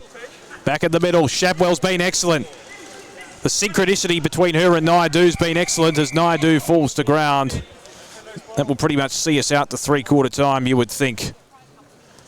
As the seconds tick down, Richmond in a commanding position at the last change. In this top-of-the-table clash, they're going to go into the last quarter with a 45-point advantage. Wow. So it's really the Tigers are really stamping their authority on this competition. Coming into this round as the top team in the competition, and they're really wanting to make sure that gets displayed on the court today, and having all the other teams really quite concerned as we lead up into the finals in the coming weeks. Jude Anthony's got a bit of a bandage on his elbow there, just recovering from that fall earlier in the contest, but they've done well without him. Richmond with a 45-point lead over Essendon in this top-of-the-table encounter. We'll be back with the last quarter for the Melbourne Sports and Aquatic Centre in just a moment.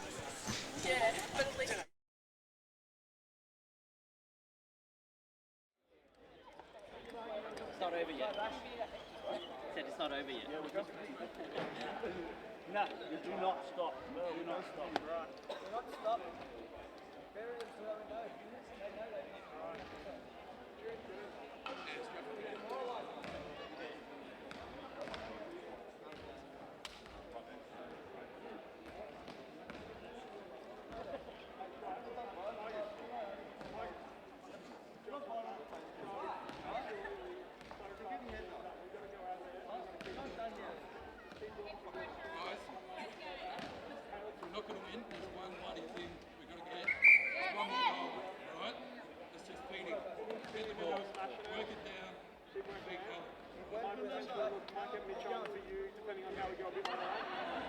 Just keep doing what you're doing.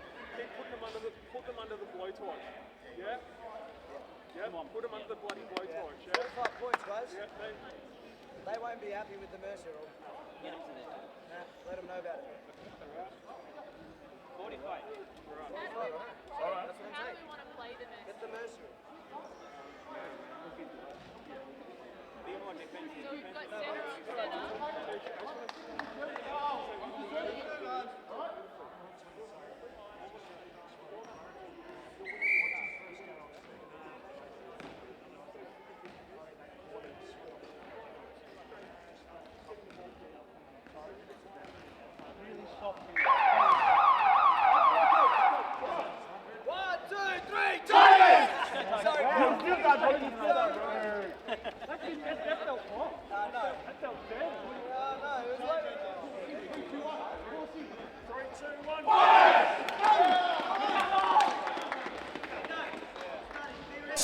Welcome back. About to get set for the last quarter here at the Melbourne Sports and Aquatic Centre. Top of the table clash. It's been a bit of a fizzer so far in terms of the tightness because Richmond have careered out to a 45-point advantage. Matthew Lloyd giving the Bombers a pep talk at three-quarter time.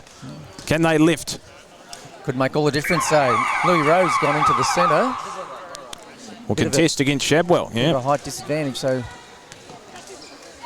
makes it difficult for them as the Tigers take control early in the quarter. That one came off the hands there of Wynett, so it'll be an Essendon ball. Recipient will be Sam Moraldo, who came into the contest in that third quarter, scored a goal for the Bombers. Direct ball into the centre of the court. The mark taken by James Leonard, the vice-captain. Back to Moraldo, will be paid.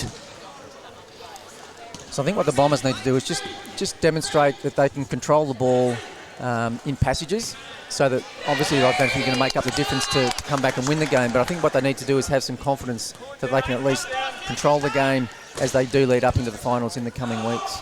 Shadwell loops it over the top. Logan in the front spot. Will he be paid the mark? This is going to be an interesting call. Umpires are conferring.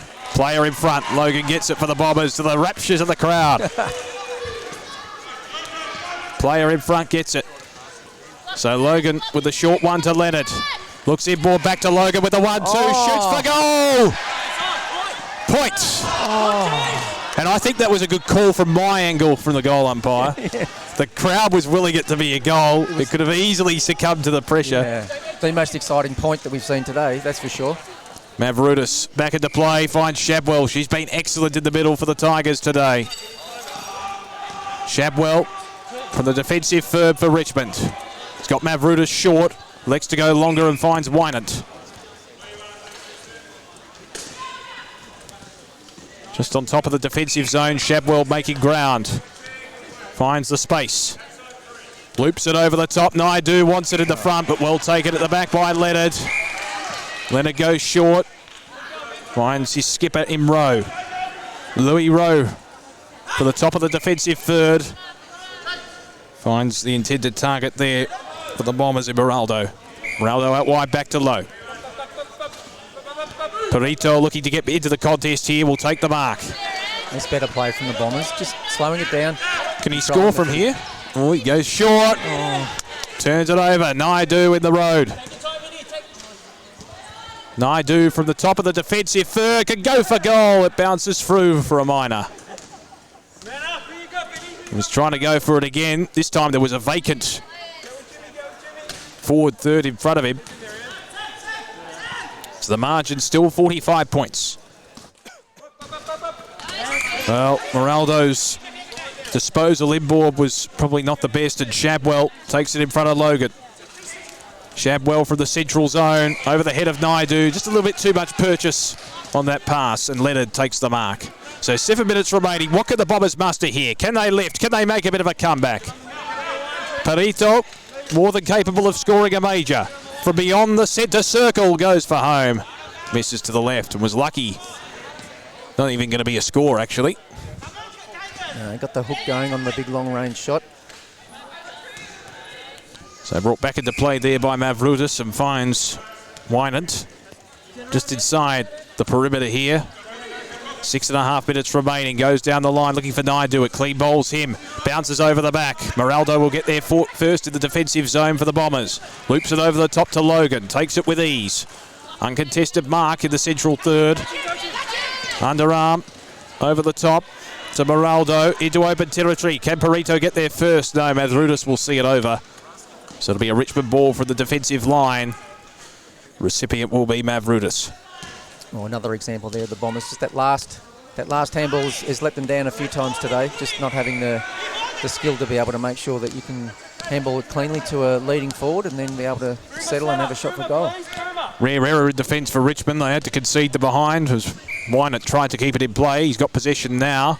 44 points the margin. 5 3/4 minutes remaining in this top of the table clash. Looks through the corridor. Shabwell takes the mark. Waits for the oncoming traffic to pass by.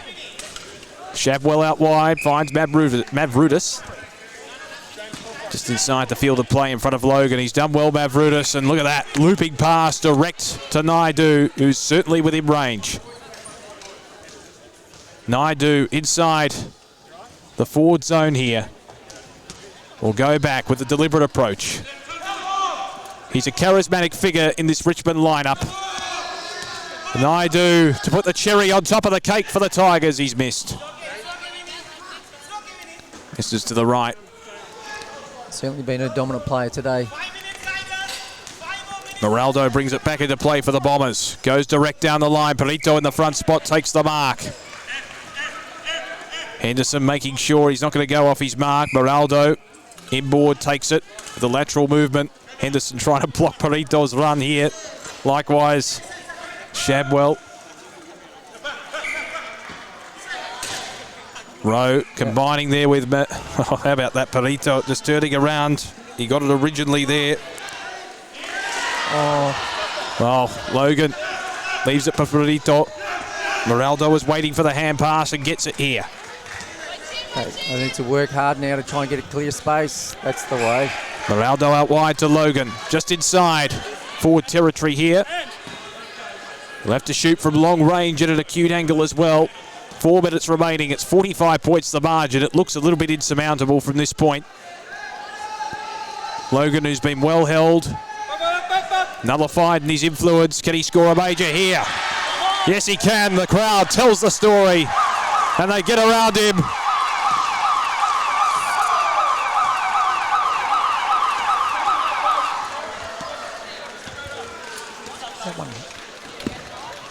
100 goals for Caleb Logan. The second time it's happened this season. The crowd rushed onto the court there to celebrate in traditional AFL style when someone kicks 100 goals. And to have Matthew Lloyd there having his photo taken with Caleb Logan, another 100-goal kicker. What a magnificent moment for the Essendon Football Club. Matthew Lloyd scored 100 goals for the season in 2000 and 2001, and now a centurion for the Bombers, as Logan registers his 100th major for the season in 2022. That's fantastic to see. One of the icons of the game, Caleb Logan, been involved since day one with the first ever team, back in 2016. Well done, Caleb Logan. Great credit to you and all the hard work that you've done. So back in the middle, 45 points the margin. Shabwell copped one there, a little bit too high against Rowe. She'll regain her breath here.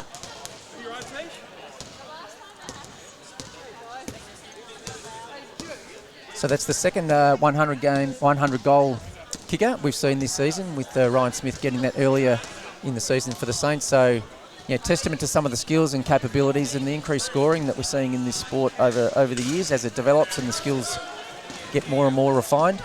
So well done to both of those players. Excellent examples of wheelchair AFL. It wasn't quite the Buddy Franklin type crowd, but still a very big crowd coming onto the court here. Naidu receiving there from Henderson. It's great to see some good supporters here today. Some great numbers celebrating the Pride round as well. Some really good encouragement for this sport as it grows and develops. A wonderful opportunity for people with disability to get involved in sport. So Moraldo brings it back into play, finds Rowe. Just holding possession at the moment, inside 3 minutes. 46 points the margin in favour of the Tigers. It's been a blowout in many respects in this top of the table clash. Moraldo receiving from his skipper in Rowe. Out wide to Leonard. 2.5 minutes remaining. Logan will present, just wheeling around that forward third. Looks in that direction. Overcooked the pass. Now Wynett on the counter-attack for the Tigers. Naidu takes it easily. Uncontested mark. Goes in short, finds Henderson, who's the meat in the sandwich there. And he'll be paid. So the Richmond skipper, who's led from the front today in both games, Chris Henderson, certainly well within range here in forward territory. Loops it over the top for a goal. Wonderful work by the Tigers, and what this game actually means is it looks like they'll be guaranteed their top finish on the ladder, which means automatic entry into the grand final for the Tigers, looking to avenge their loss in last year's grand final to Collingwood. So certainly happy days for the Tigers to try and get another premiership in the wheelchair AFL competition. So just over a minute and a half remaining in this one. Shabwell to contest against Rowe here. 46 points the margin. Henderson with the hand pass. And it tumbles off all comers. Wynett to be the recipient for Richmond. He's got a couple of options inboard. Wynett loots it over the top. Here's Shabwell presenting well. Looks into forward territory. Naidu in the pocket. Naidu takes the mark. He can soak this one up and enjoy the spoils here. A minute remaining. He's going to go short to his skipper Henderson. Is he going to go back? Might be forced to go back over his mark here. Well, he may as well go for home, Naidu. It's a congested forward area now. Yeah, he'd be very happy to get this last goal if he could. Wait for the celebration if he gets it. Naidu puts it through. Celebrating before the goal umpire gave the all clear, but anyway, that was the end result. So terrific work from Vincent Naidu. He's had a wonderful game today. Some really terrific goals, including one from almost the full back position, one of the biggest long-range goals I've ever seen. So well done, Vincent Naidu and the Tigers, really showing their dominance in this season's sport of Victorian Wheelchair Football League. Logan's hand pass was smothered, managed to regain it, goes for home. Shabwell on the last line, takes the mark. And the Tigers can repel and soak up these last seconds. They'll stay on top of the ladder and they assert themselves as a yardstick in the Victorian Wheelchair Football League. Richmond convincing winners. They prevailed by 52 points over the Bombers, 91-39.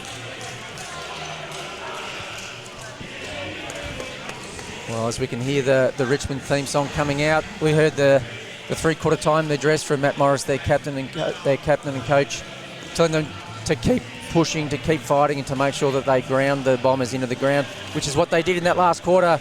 A terrific win by the Tigers, setting themselves up for a top-of-the-ladder result and straight through to the grand final. Wonderful work from the Richmond Football Club. And Essendon Football Club got a few things to think about. There's certainly some talent on the park where they can still come back and make a difference when the finals come around.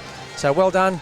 Great result there for the Tigers. Another great round of the Victorian Wheelchair Football League here at the Melbourne Sport and Aquatic Centre, celebrating Pride Round.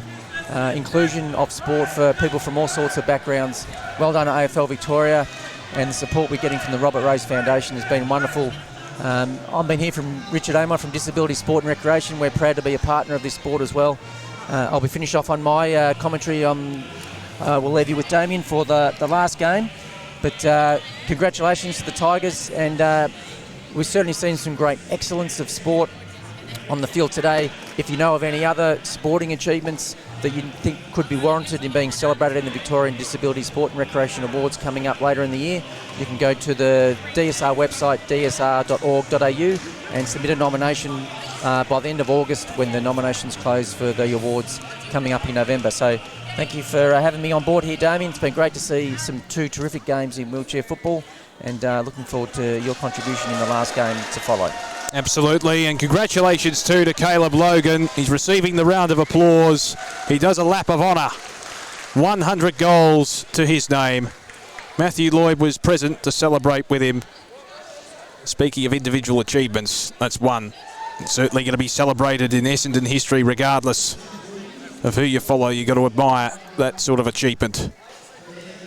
Absolutely. Caleb was one of the initial players that joined the first ever Victorian team back in 2016 here at the Melbourne Sport and Aquatic Centre.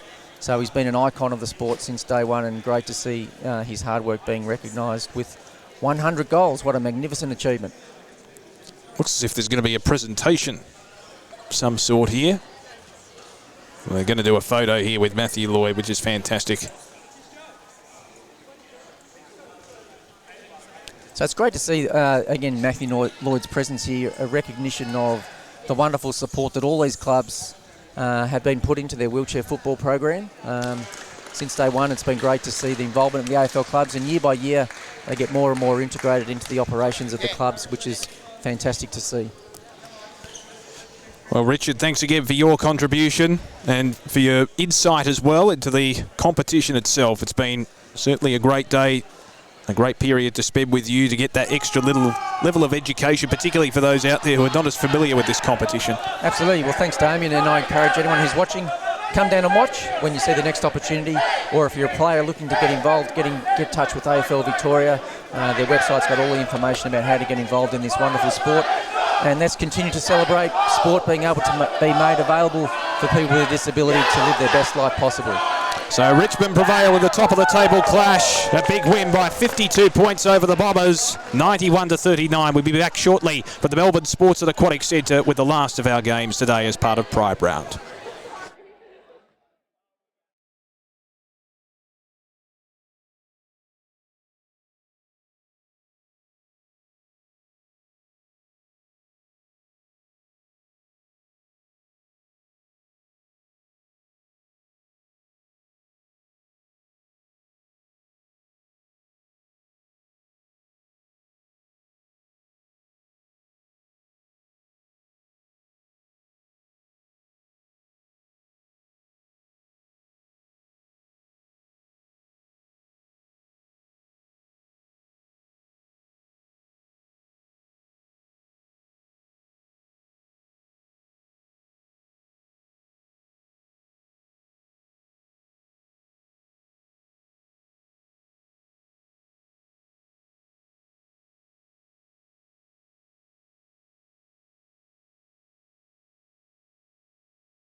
Welcome back to the Melbourne Sports and Aquatic Centre. The final game of the 4 matches scheduled today as part of Pride Round in the Victorian Wheelchair Football League. And this one sees St Kilda pitted against Hawthorn. Both sides looking to atone for disappointing losses earlier today. The Saints have 5 wins for the season. The Hawks are winless at this point as we're in the middle and set in motion. Quick underground pass in the direction there of Broadbent as it's shuffled out there for the Saints by Fitzgerald. Liam Fitzgerald, of course, the vice-captain for the Saints. Loose ball out the back. Tyler Nash will lead in the race. Off to Smith. That was perfect build-up for the Saints. And Ryan Smith, the skipper, finishes off the good work. Saints on the board first. Well, they just persisted for it. It wasn't the cleanest ball movement of all time, but they got the just reward in the end through persistence. So back in the middle. Patrick McKay, who was very good against the Magpies. Touched further forward by Nash, and now Smith leads in the race. Can he give his second on the board? Yes, he can. 12-0 already in the space of less than a minute.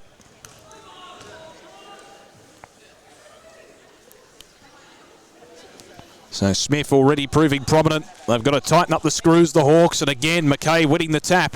Leading in the race for the ball is Broadbent. Can he keep it in play to the confined space? Smith tries to pick the ball up with the one hand. Is successful. Hand pass into the path of McKay, but the ball too quick to beat him to the line. So Hawthorn have yet to really have much of a possession so far in this contest. Will repel through the agency of McNeil. Alistair McNeil chips it short and finds Broadbent. Then Broadbent, who was one of the promising players earlier on against Richmond, particularly in the first half of that game, loops it over the top. Tries to find the intended target in Argate. Ball tumbles over for one behind. So the Hawks on the board for the first time, one behind. Saints with 2 straight majors already. Liam Fitzgerald, the vice-captain, to bring it back in. McKay with the one hand with nonchalance takes the mark. McKay's got an option laterally, goes back to Fitzgerald. Hawthorn setting up their zone as the Saints try and protrude out of defence. Fitzgerald loops it over the top to McKay. Again, one-hander, pulls it in. Takes it in front of Argate, deep in the defensive zone for the Saints. McKay loops it over the top. Was looking for the intended target there in Cochrane. Couldn't quite find him. Now the loose ball in dispute. McKay wants it more. Paddles it further forward for the Saints. Natch lashes onto it. Finds Smith. Good transition from the Saints. Ryan Smith, the skipper. Registered 2 goals already. Just inside the forward zone here. Acute angle to contend with. Oh, just leaps it over the top to Nash, who found open space. Took the uncontested mark, and he has a chance to get himself on the scoreboard here. He's directly in front. Tyler Nash goes for goal. Has it carried the pack? Touched according to the umpire. 2-1 to 1 behind. The Saints doing all the pressing and the attacking at the moment. McNeil to bring it back into play for the Hawks. Looking a little bit stagnant at the moment. McNeil out wide looking for Broadbent. Fisted clear by Cochrane. Argate. Little underground pass to Broadbent, who's taken, holding the ball. Well done by Smith. Got the little tag, just for those who are unaware. The tag is counted as a tackle because Broadbent had sufficient manoeuvrability to dispose of the ball and didn't do so in time. It is holding the ball. So Smith will be the recipient, covering a lot of territory on the court at the moment. It's already registered the only 2 majors of this game so far. Smith has got Cochrane in the middle, finds him. And away he can go. No, he opts to just remain composed here. Cochrane with a quick hand pass finds McKay. McKay's got Smith deep. It's a one-on-one contest. Loops it over the top. Might go all the way. Smith will take the mark himself. Going back with the flight. Great mark taken there by Ryan Smith, the skipper. He can go back for goal number 3 in the space of about 4 minutes. Pops it through. Great job, Paddy. Nice, Ryan. Oh, that was a industrious passage of play from the Saints as they penetrated forward. So it's 3-1 to 1 behind. St Kilda with the early running in this contest. Back in the middle. Argate loses out to McKay. Off the hand of Broadbent, which will mean it will probably be a St Kilda ball. We'll wait on the umpire's adjudication. It's actually going to go to the Hawks. McNeil, the recipient for Hawthorn. He's got Argate short the skipper if he wants her. Loops it over the top into the path of Hill. Too much carry on that pass. And St Kilda can clear through the agency of McKay. So Patrick McKay was very good against Collingwood. Saints went down 92-44 in that contest. Perhaps a little bit of an upset given the margin, not necessarily the result, as Smith takes the mark in front. In the middle of the court. Ryan Smith. Got Nash deep. Goes short to Fitzgerald. Fitzgerald just inside the central zone here. Left-handed hand pass finds Nash. Inside the forward zone, looks for Smith and finds him. He's just dominating the one-on-one contest at the moment. Smith for goal number 4 from almost point-blank range. What a player he's been, Ryan Smith. He's good against Collingwood as well. It's no gimme, but he should nail it and does. Ryan Smith done all the goal scoring so far. It's 4-1 to 1 behind, and the Hawks need to tighten the screws. Certainly on Smith as well. Not only doing damage in the forward area, but also covering a lot of territory on the court. McKay combining with Nash with the old 1-2. Into the path of Smith. It bounces. It trickles. Smith with the open goal. Like a kid in the candy store at the moment. 5-1 to 1 behind. You just wonder if the Hawks are ever going to get it inside that forward territory. They've had one entry so far in this game. That resulted in 1 behind. McKay just won that contest. It'll be a Hawthorn ball. So Argate receives here. In the central third for the Hawks. Argate's got Hill, who's been double teamed at the moment. Mark will be paid here for the Hawks in the agency of O'Halloran. Smith can't keep it in play. So it'll be McKay, the recipient here for the Saints. Right in front of our commentary position. Loops it over the top for Fitzgerald. Went without it. Probably should have taken the mark. Broadbent couldn't quite hold it. Out the back, Hill tries to keep it in play for the Hawks. Broadbent smothered there by Smith. Was it illegal? It was an overhead throw, I think, according to the umpire. So recipient for the Hawks. In fact, it's going to go back to the Saints. McKay will be the recipient. I think the players were a touch confused as well. So McKay with the left-handed pass. Smith again. Second attempt takes the mark. So Ryan Smith for goal number 6. Instead opts to go short and finds Nash, who can go back and shoot from point-blank range. Tyler Nash for his first of the day. It's through the middle.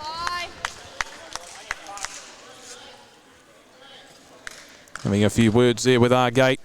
So it's 6-1 to 1 behind. Dominant display from the Saints so far, as we are on the cusp of quarter time here. Ball up in the middle. McKay wins it too easily against Argate. Paddled towards the boundary and it trickles over. So it'll be a Hawthorn ball. Recipient will be James Gliders. He's come onto the court for the first time today. Gliders loops it over the top. Finds Broadbent. Good pass. Broadbent in a confined space just inside the perimeter in the central zone. Broadbent looking for Hill. Well done for Fitzgerald to get a touch to it, but Argate loops it with the underground pass. Probably a little bit too much carry and exuberance on that pass as well. Nash will be the recipient for the Hawks. Looks inboard, finds McKay. So Patrick McKay just inside the defensive third for the Saints. Loopy ball, Cochrane couldn't quite take it. Gliders into open space, falls over the line. And McKay will clear for St Kilda. So 35 seconds remaining till quarter time. It's been all the Saints so far in this contest. They've got 5 wins to their name. The Hawks are winless so far this season. Fitzgerald takes it in the defensive third. Quick hand pass to Cochrane. Cochrane on the edge of the defensive third now for the Saints. Here's Nash going back with the flight. Couldn't quite hold it. The ball still in play. Broadbent. Ball in dispute now. Going in hard. McKay. It's flicked out the back and over the line. So Argate will receive. The quarter-time siren will blare as Argate disposes of the ball. All St Kilda in the first stanza. 6-1-37. Hawthorn one behind and doing a lot of the damage. The skipper, Ryan Smith, has got 5 of those goals. 1 to Tyler Nash. We'll take a break. Back with the second term shortly.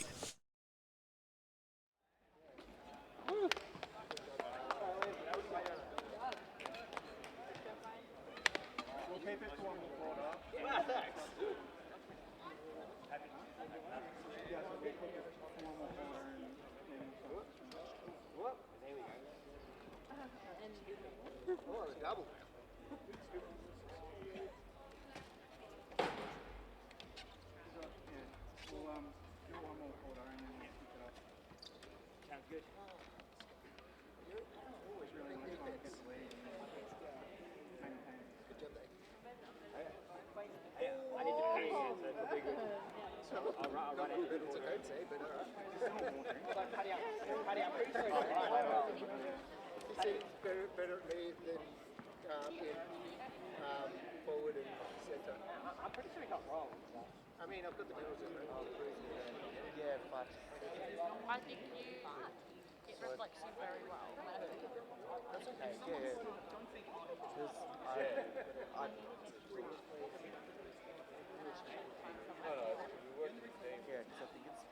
I yeah, because I think it's from 5 to 7:30.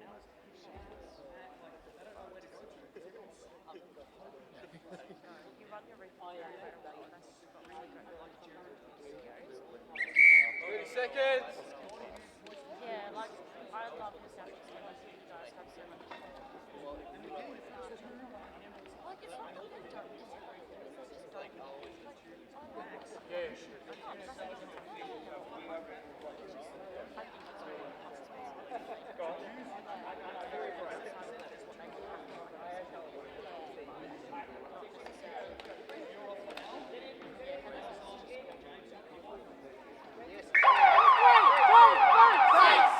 Okay, guys, pick it up.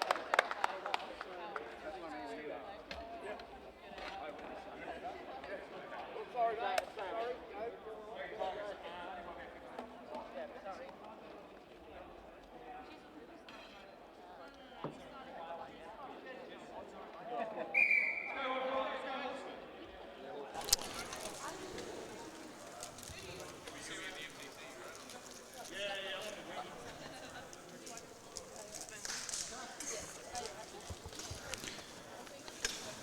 About to get underway in the second quarter of our final game of Pride Round here at the Melbourne Sports and Aquatic Centre.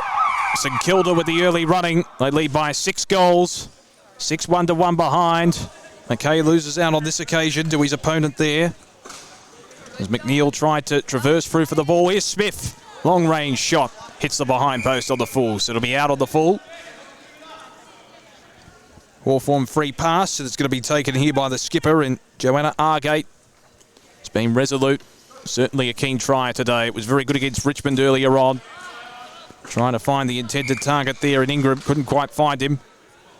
It's off a St Kilda hand, I think, so Argate will be the recipient. Just inside the defensive third for the Hawks. Argate's got a couple of options short. Hill presents in space. Tried to take it with the one hand. Just fumbled it on that occasion, and Cochrane sees it over. It'll be a St Kilda ball. Cochrane to be the recipient.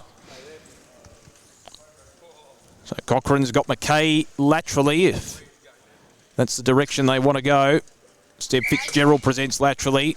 Now McKay into open space. Plays on. Left-handed hand pass to Smith. He can do no wrong at the moment. Argate may be clicking on to dear life, but they can't stop Smith. Argate back upright at the moment. As his Broadbent.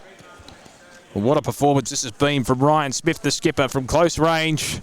Should have no trouble. There is a bit of a difficult angle to contend with, but he's a professional and he puts it straight through. So the Saints with their 7th on the board, Smith with his 6th. And it's a 7-goal margin.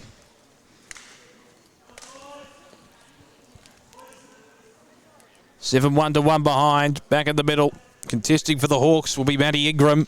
Loses out to McKay. Nash is in the middle as well. Broadbent had the last touch. Here's Fitzgerald picking the ball up. Underground pass out the back. A bit of a flick pass.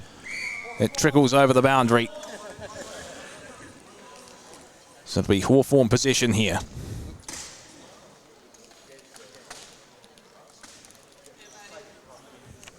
So Matty Ingram, the recipient. Underground pass inboard. Finds Argate. Not the most accurate of passes. It was a little bit errant for Broadbent. It's gone over the line, so Fitzgerald will be the beneficiary for St Kilda. He's got McKay in long if he wants to go in that direction. Smith going back with the flight. McKay takes it with the one hand uncontested. Now Smith presents deep. Nash is in there as well. The Hawks have doubled back. Nash takes the mark. So Nash from directly in front. Within scoring distance here. Smith is against 2, so he might go for home, Nash. And he just misses to the right. So McNeil to bring it back into play for the Hawks.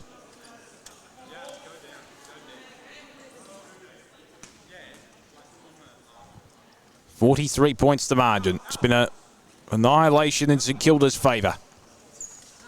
Pass from McNeil, looking for Broadbent on the bounce. Can't quite take it. The bounce was a bit fickle for him. Argate colliding with Smith. Underground pass there. McNeil besieged upon. Trying to pick the ball up is Ingram for the Hawks. Can't quite have a touch of the fumbles. Argate loops it over the top. That was an overhanded throw, and she knew it as well as soon as it left the hand. So Smith to be the recipient for the Saints. Still inside the front third here. He's got Nash short if he wants him. McKay presents as well. Going back. Going to go for home. Misses to the left. In fact, it's gone to the right, minus score. So 7-3, playing one behind now. The Saints still peppering. Hawthorn grimly trying to nullify any attack. Down the line. Brilliant pass there from McNeil. Finds Hill, who's off and running. Hill with a bounce. Fists it further forward into the pocket. Broadbent leads in the race. Can't quite get there. So Fitzgerald to be the recipient for the Saints. On the last line, Broadbent almost affected the intercept there. Mark is going to be paid for the Saints. Brady Cochrane goes across the defensive goal face and finds McKay. McKay loops it over the top. Big pass to Smith in the middle, who takes it in front of Argate. Nash calling for it. Deep forward. Goes in that direction. Nash has got it. Smith continues to ramble forward and takes the mark on the second attempt. Well, he's roaming forward with consummate ease at the moment, Smith.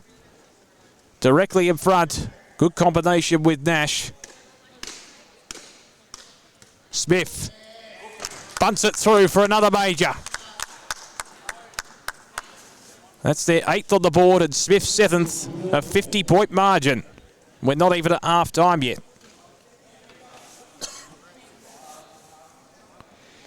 What can the Hawks do to stem the flow here?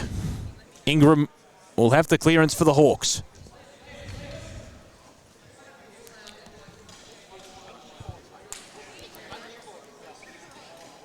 So time on blown once again. Ingram. Quick, deft little pass. Finds McNeil. McNeil saying he marked it. Will be paid. No, it's going to go to Smith.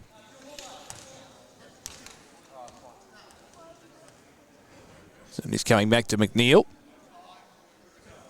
Just a bit of a conference there. So Hill wants it long.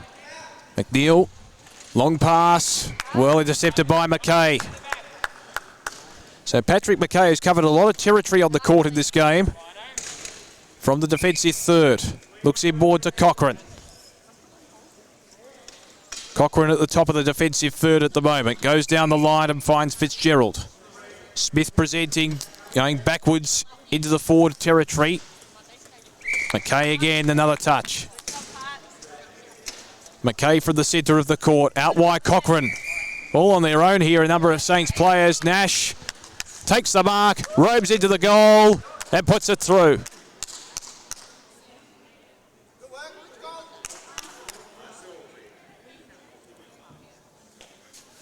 So a bit of confusion here, but Nash has been paid the goal. Argate claiming that she just touched him in the nick of time before he disposed of it, but Nash has been given the benefit of the doubt. So 56 points the margin now. Ingram to contest against McKay in the middle. On the cusp of half-time. Ingram will in fact receive here. Bunts it forward. And the Hawks look to transition forward at this point. Just haven't been as direct as they would like. Ingram will lead in the race for the ball. Can't quite get there. Here's a chance for McKay. Paddling it to his advantage. Still McKay, like a road runner. Gets it over the top. Smith.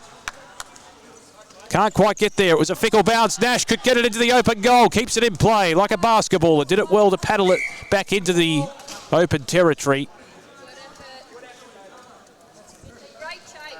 Just couldn't quite keep it in. So McNeil to clear for the Hawks.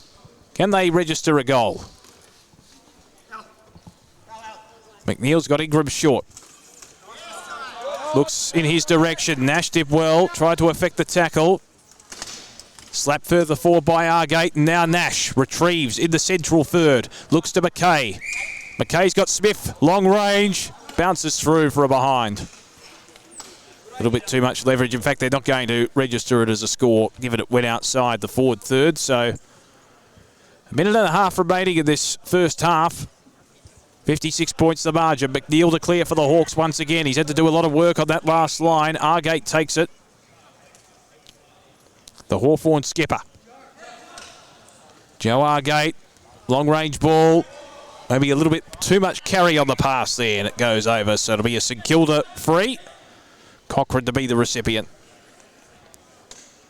So Brady Cochrane from the last line. Was intercepted off the mark. Quick hand pass out the back. Came there from Gliders. It's now into open territory as that fickle bounce falls over the line. Recipient for the Hawks will be Argate. So Argate's got Ingram in long. Looks in that direction. Ingram with the one hand. Couldn't take it. Slapped clear by Fitzgerald. And now Smith into open space. Tries to keep it in play. In a confined space, he slaps it forward. Was he infringed upon there by Gliders? The umpire making the call. Gliders helped to his feet.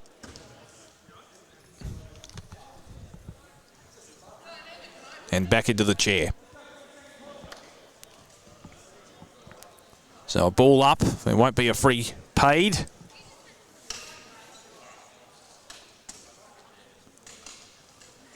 So the tap won by McKay. Gliders goes it again for the footy. Ingram tries to pick the ball up with the one hand. Smith. Was he taken there by Argate? Cochrane just slaps it away like a volleyballer. As the halftime siren blares. St Kilda with a convincing lead at the major break. They're 9-3-57. The Hawks just the one behind. And a lot of the scoring has been completed by Ryan Smith. He scored all bar two of St Kilda's goals so far. The other two coming for Nash. We'll take a break. Back with the second half shortly from the Melbourne Sports and Aquatic Centre.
Just about set for the second half of the last of the games as part of Pride Round for the Victorian Wheelchair Football League at the Melbourne Sports and Aquatic Centre.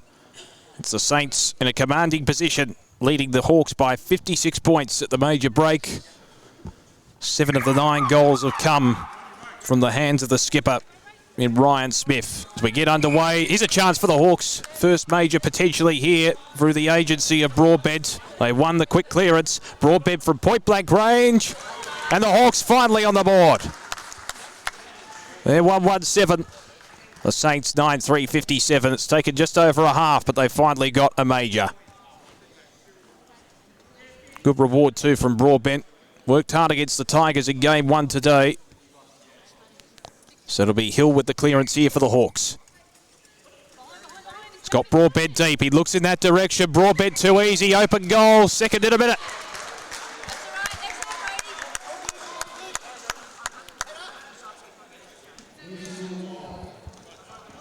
Well, that was a little bit too easy out of the centre stoppage. Broadbent finding space deep. So they'll be a little bit tighter, perhaps next time, the Saints. So it'll be a contest here in the middle. McKay up against Hill. Tap one by McKay. Into open territory. The Hawks do have the numbers, though. Here's Ingram.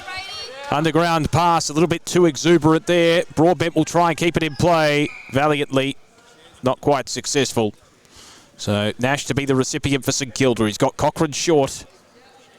McKay will present in defence. Goes short to Cochrane instead. Cochrane in the central third. Smith is double teamed at the moment. They're trying to clamp down on his influence. McKay on the second attempt takes the mark. Now the Saints can protrude further forward here.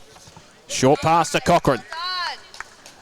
Cochrane just beyond the forward third here in the Central Division. Short pass finds McKay again. It's featured a number of times in that passage of play. McKay loops it over the top. Smith can't quite get there. Bounces at right angles, and it'll be a Hawthorn ball from their defensive zone. Argate to be the recipient. So the Hawthorn skipper can repel for her side. Long ball looking for Hill. Takes the mark. So Hill in the central third.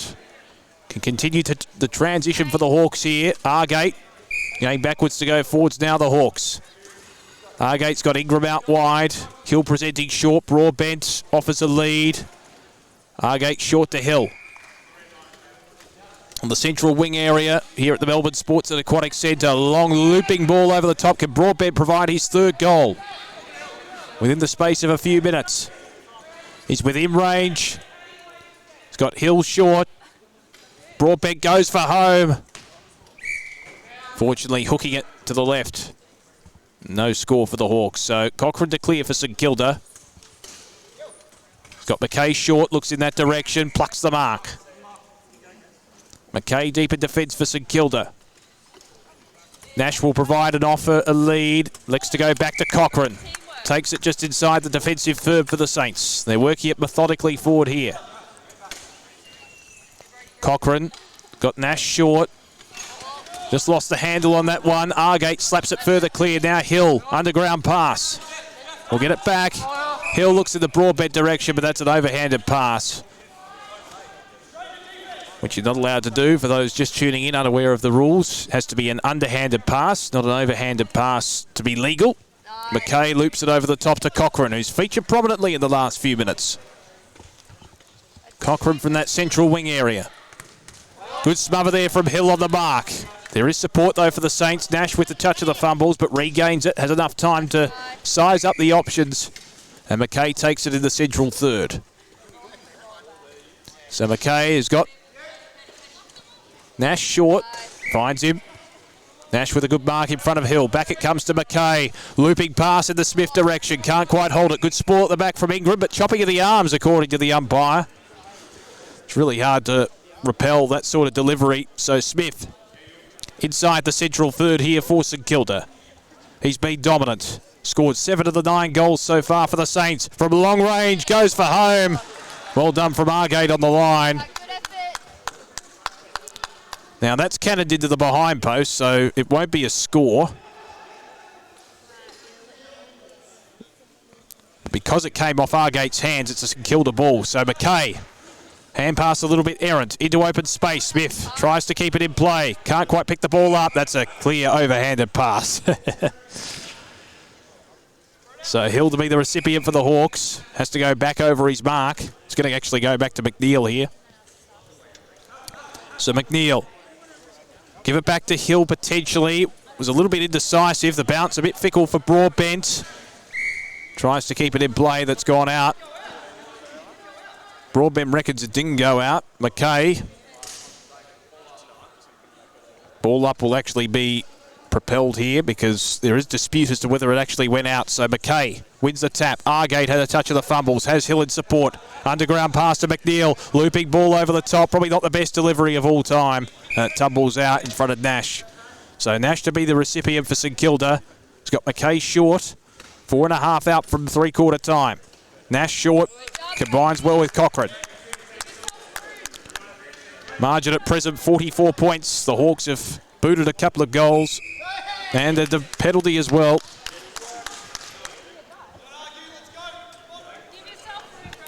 So the Hawks registering 2 goals within the space of the first minute through Broadbent of this quarter.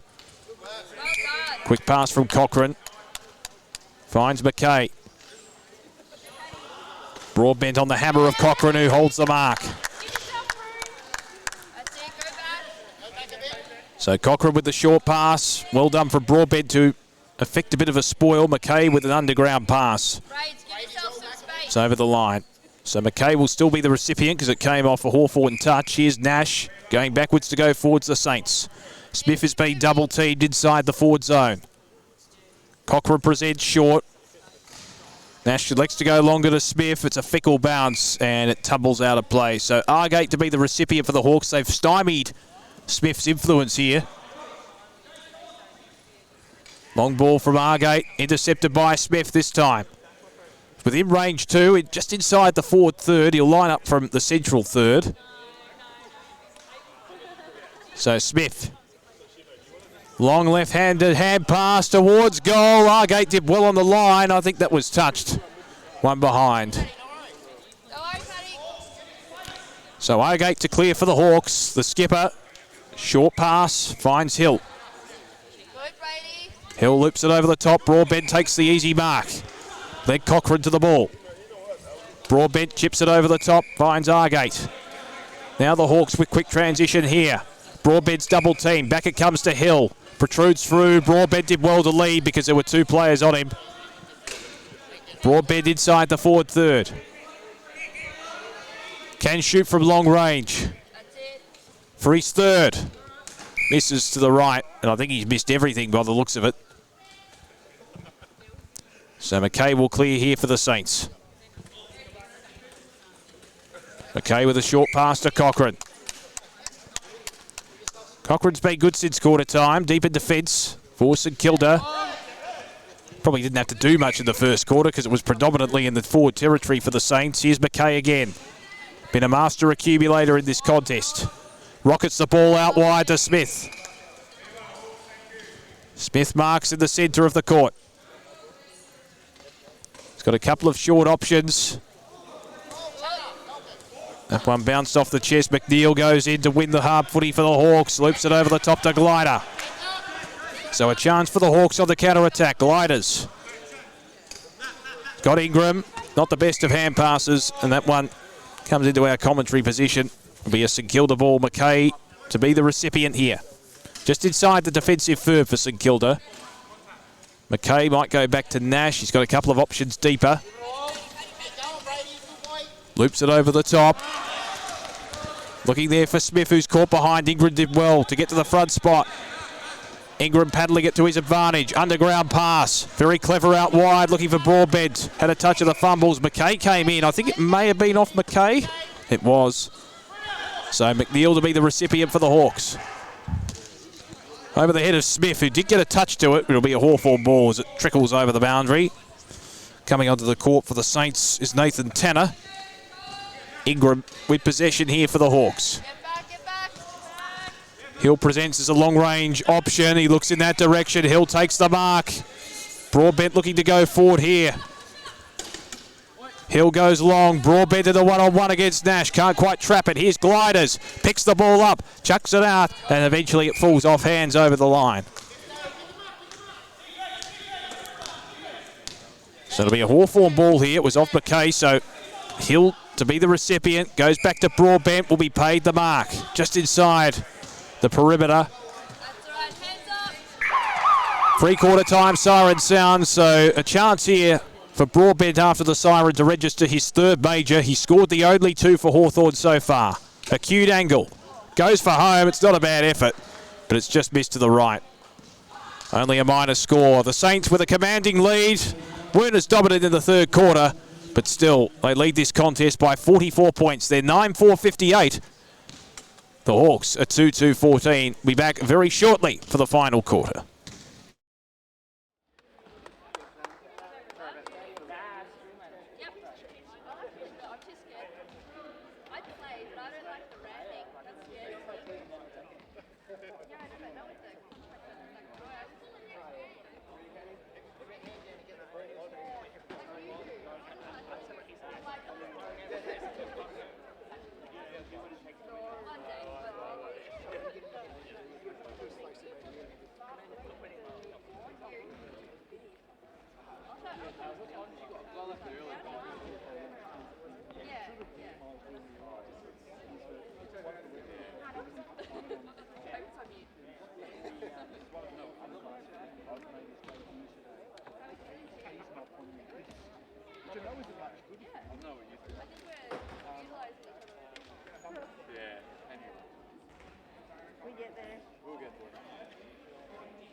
Seconds.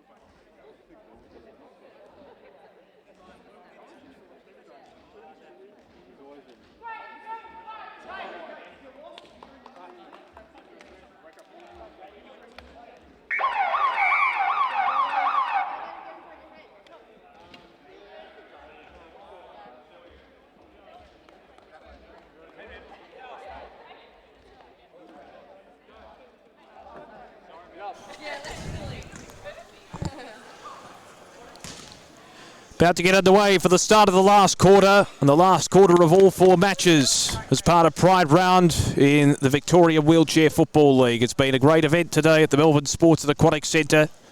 The Saints with a commanding lead coming into this final term against the Hawks, who remain winless on the bottom of the table. 44 points the margin. The Hawks did have a better third quarter though. They had two majors to their name. So we're back in the middle. Hill to contest against McKay. No clear winner out of that ruck contest, but McKay will win the clearance for the Saints. Long ball in the Smith direction, takes it in front of Ingram. So Smith certainly within range. He scored 7 of the 9 majors St Kilda have registered in this contest. Smith rockets the ball forward towards goal and just misses to the left. So the margin now 45 points. McNeil to bring it back into play for the Hawks. Short to Hill. Hill's been a big try today for the Hawks. Ingram takes it inside the defensive third. They're just struggling to penetrate through here, the Hawks. Hill gets it back. Gaining control of the ball here. Rockets the ball into the middle, looking for Broadbent. Too much carry on the pass. Out the back, Nash will try and lead in the race. The ball beats Ingram to the line. And it looks as if it'll be a St Kilda ball. Nash to be the recipient here. One of the Medicos retrieves the ball. Interesting, Argate, the skipper, is off the court for this last quarter, at least the start of the last quarter. Fitzgerald takes the mark. Spent the third quarter on the bench as well. Smith, good contested mark in the front spot. Can go back for number 8, tries to loop it over the top to McKay. Underground pass. Here's a big chance now for the Saints through the agency of Alga. And now Smith puts it through. That's his 8th major, 10-5 to 2-2. And it's a 51-point margin. Well done there from Alga with the assist. And Smith, 8 goals to his name. Back in the middle, Hill with the clearance for Hawthorn. Has got McNeil out wide. So McNeil waiting for Broadbent to provide a lead. Looks into the pocket. Spoilt from his grasp. It's going to be a ball to St Kilda. Nash, is he going to be the recipient here, or is it going the way of the Hawks? Wait and see. It's a Hawthorn ball. Left-handed pass. Hill on his own in the forward area, but waiting for a couple of options to come past. Hill will go into the pocket and finds Broadbent. So Broadbent, who's booted the only 2 majors for Hawthorn today, he's got a very acute angle to contend with here. Broadbent for his 3rd. Hits the post.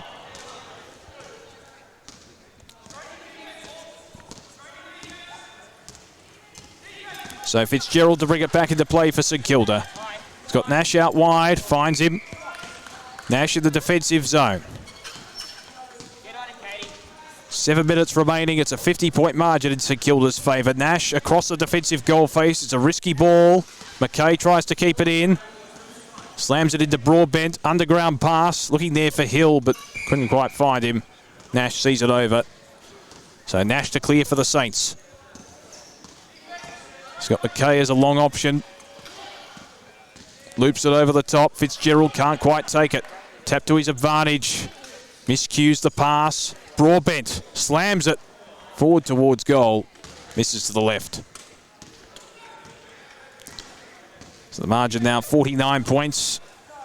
McKay to bring it back in. One of the more consistent players for St Kilda today in both games, both against Collingwood and also Hawthorn. Nash in the defensive zone for St Kilda. Looping ball over the top. McNeil can't quite take it on the bounce. Trying to pick the ball up as Broadbent. He eventually gains possession, but loses it. McKay, blind hand pass over the top. Fitzgerald and Smith lead in the race. The ball will beat them to the line. 6 minutes remaining, 49 points the margin. McNeil to clear for the Hawks. He's had to do a lot of work inside the defensive zone today. Long range pass. McKay in the road. Broadbent had a touch of the fumbles. Still the ball in dispute at the moment. Alga. It's underneath her chair. And the umpire will call for a stoppage here. So the ball up. McKay to contest against Hill. Won by McKay. Palms it down in the direction of Fitzgerald, who's cannoned into. Underground pass to McKay. Loops it over the top towards goal. Smith in the front spot. Couldn't quite take it. The ball trickles towards the line and goes over. So McNeil to repel here for the Hawks. I think there's an umpire conference here. It may have been off another player.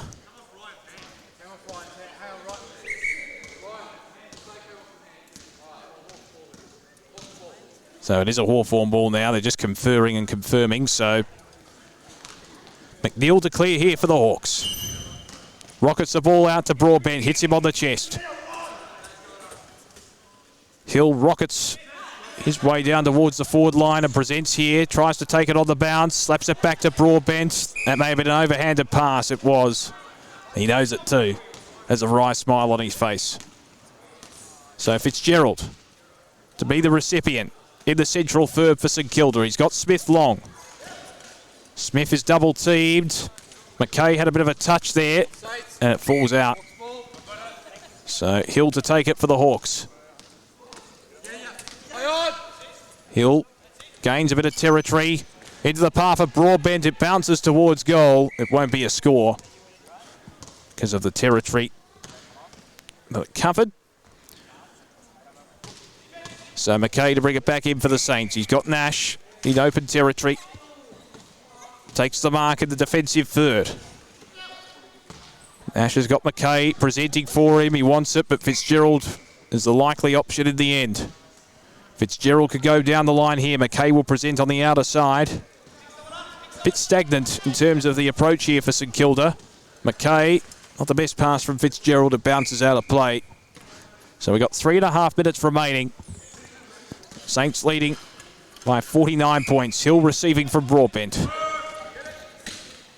So Yasin Hill looks inboard. So O'Halloran just inside the forward third, chips it short, and he finds the intended target there in Hill. Back to O'Halloran, who shoots towards goal, cannons into the post. He has a wry smile on his face, which is good to see. So McKay to bring it back into play for St Kilda. Tick under 3 minutes now. Margin 8 goals. Into open space. Hawthorn have all the numbers here. McNeil through a sea of hands. Nash latches onto it. Now McKay loops it over the top to Smith in the central third. We'll wait for the traffic to pass by. Presenting is McKay. He looks in that direction. Will it bounce for him? It bounced over his head. It was fortuitous for Hill. Got it out to Ingram holding the ball though. McKay got a touch there. Just in the nick of time. Tap to the back of Hill. So McKay rockets it to Smith. Can he take the mark? Yes, he can. Too much strength for Ingram. And Smith can go back for yet another major. He's kicked 8. Well, certainly in terms of his contribution, he's ensured St Kilda have kicked clear. Smith with just the minor score.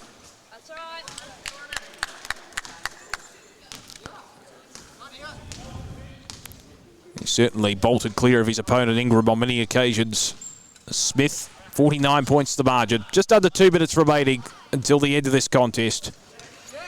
Hill brings it back into play for the Hawks. Long range ball will bounce out wide for Broadbent. Will it stay in the perimeter? Yes, it does. Broadbent can't quite latch onto it. He's got a second opportunity. Tags it back. Gliders. Blind hand pass. Out of play.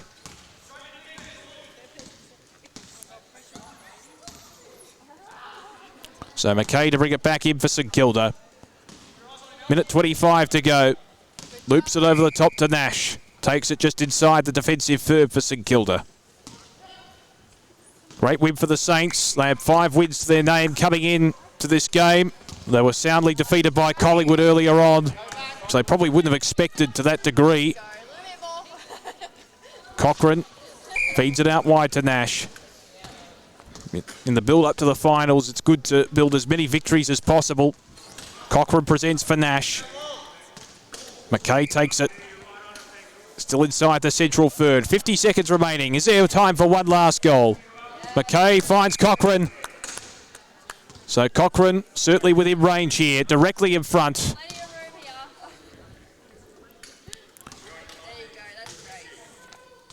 Can Brady Cochrane add to the score tally? Straight into the player on the market, Ingram. Ricochets off hands. Playing a bit of basketball there as McKay can't quite pick the ball up. Eventually he does, and Cochrane will get a second chance. So Brady Cochrane, under 20 seconds remaining. Can Cochrane add to the score sheet for St Kilda? He's missed. One behind, and that will see us out. A 50-point margin in favour of St Kilda. They gain their 6th victory for the season. And it's a sound one over the Hawks as the siren blares here at the Melbourne Sports and Aquatic Centre. A 50-point win for St Kilda. They dominated and dictated terms. Final scores in the end, 67 for St Kilda, playing Hawthorn 17, and that rounds us out for our coverage of Pride Round, the Victoria Wheelchair Football League. Winners today, earlier on, Richmond easily defeated Hawthorn 119 to 75. Collingwood accounted for St Kilda 92 to 44. Earlier on, the Bombers went down soundly to Richmond in the third game. And in this last game, the Saints proving too comprehensive over the Hawks, 67 to 17. From myself, Damien Watson, and earlier on, the CEO of Disability Sport and Recreation, Richard Amon. Thank you for joining us for this stream. Hope you enjoyed it. And make sure you tune in for the remainder of the Victorian Wheelchair Football League season for further action, including the decider, which is coming up soon.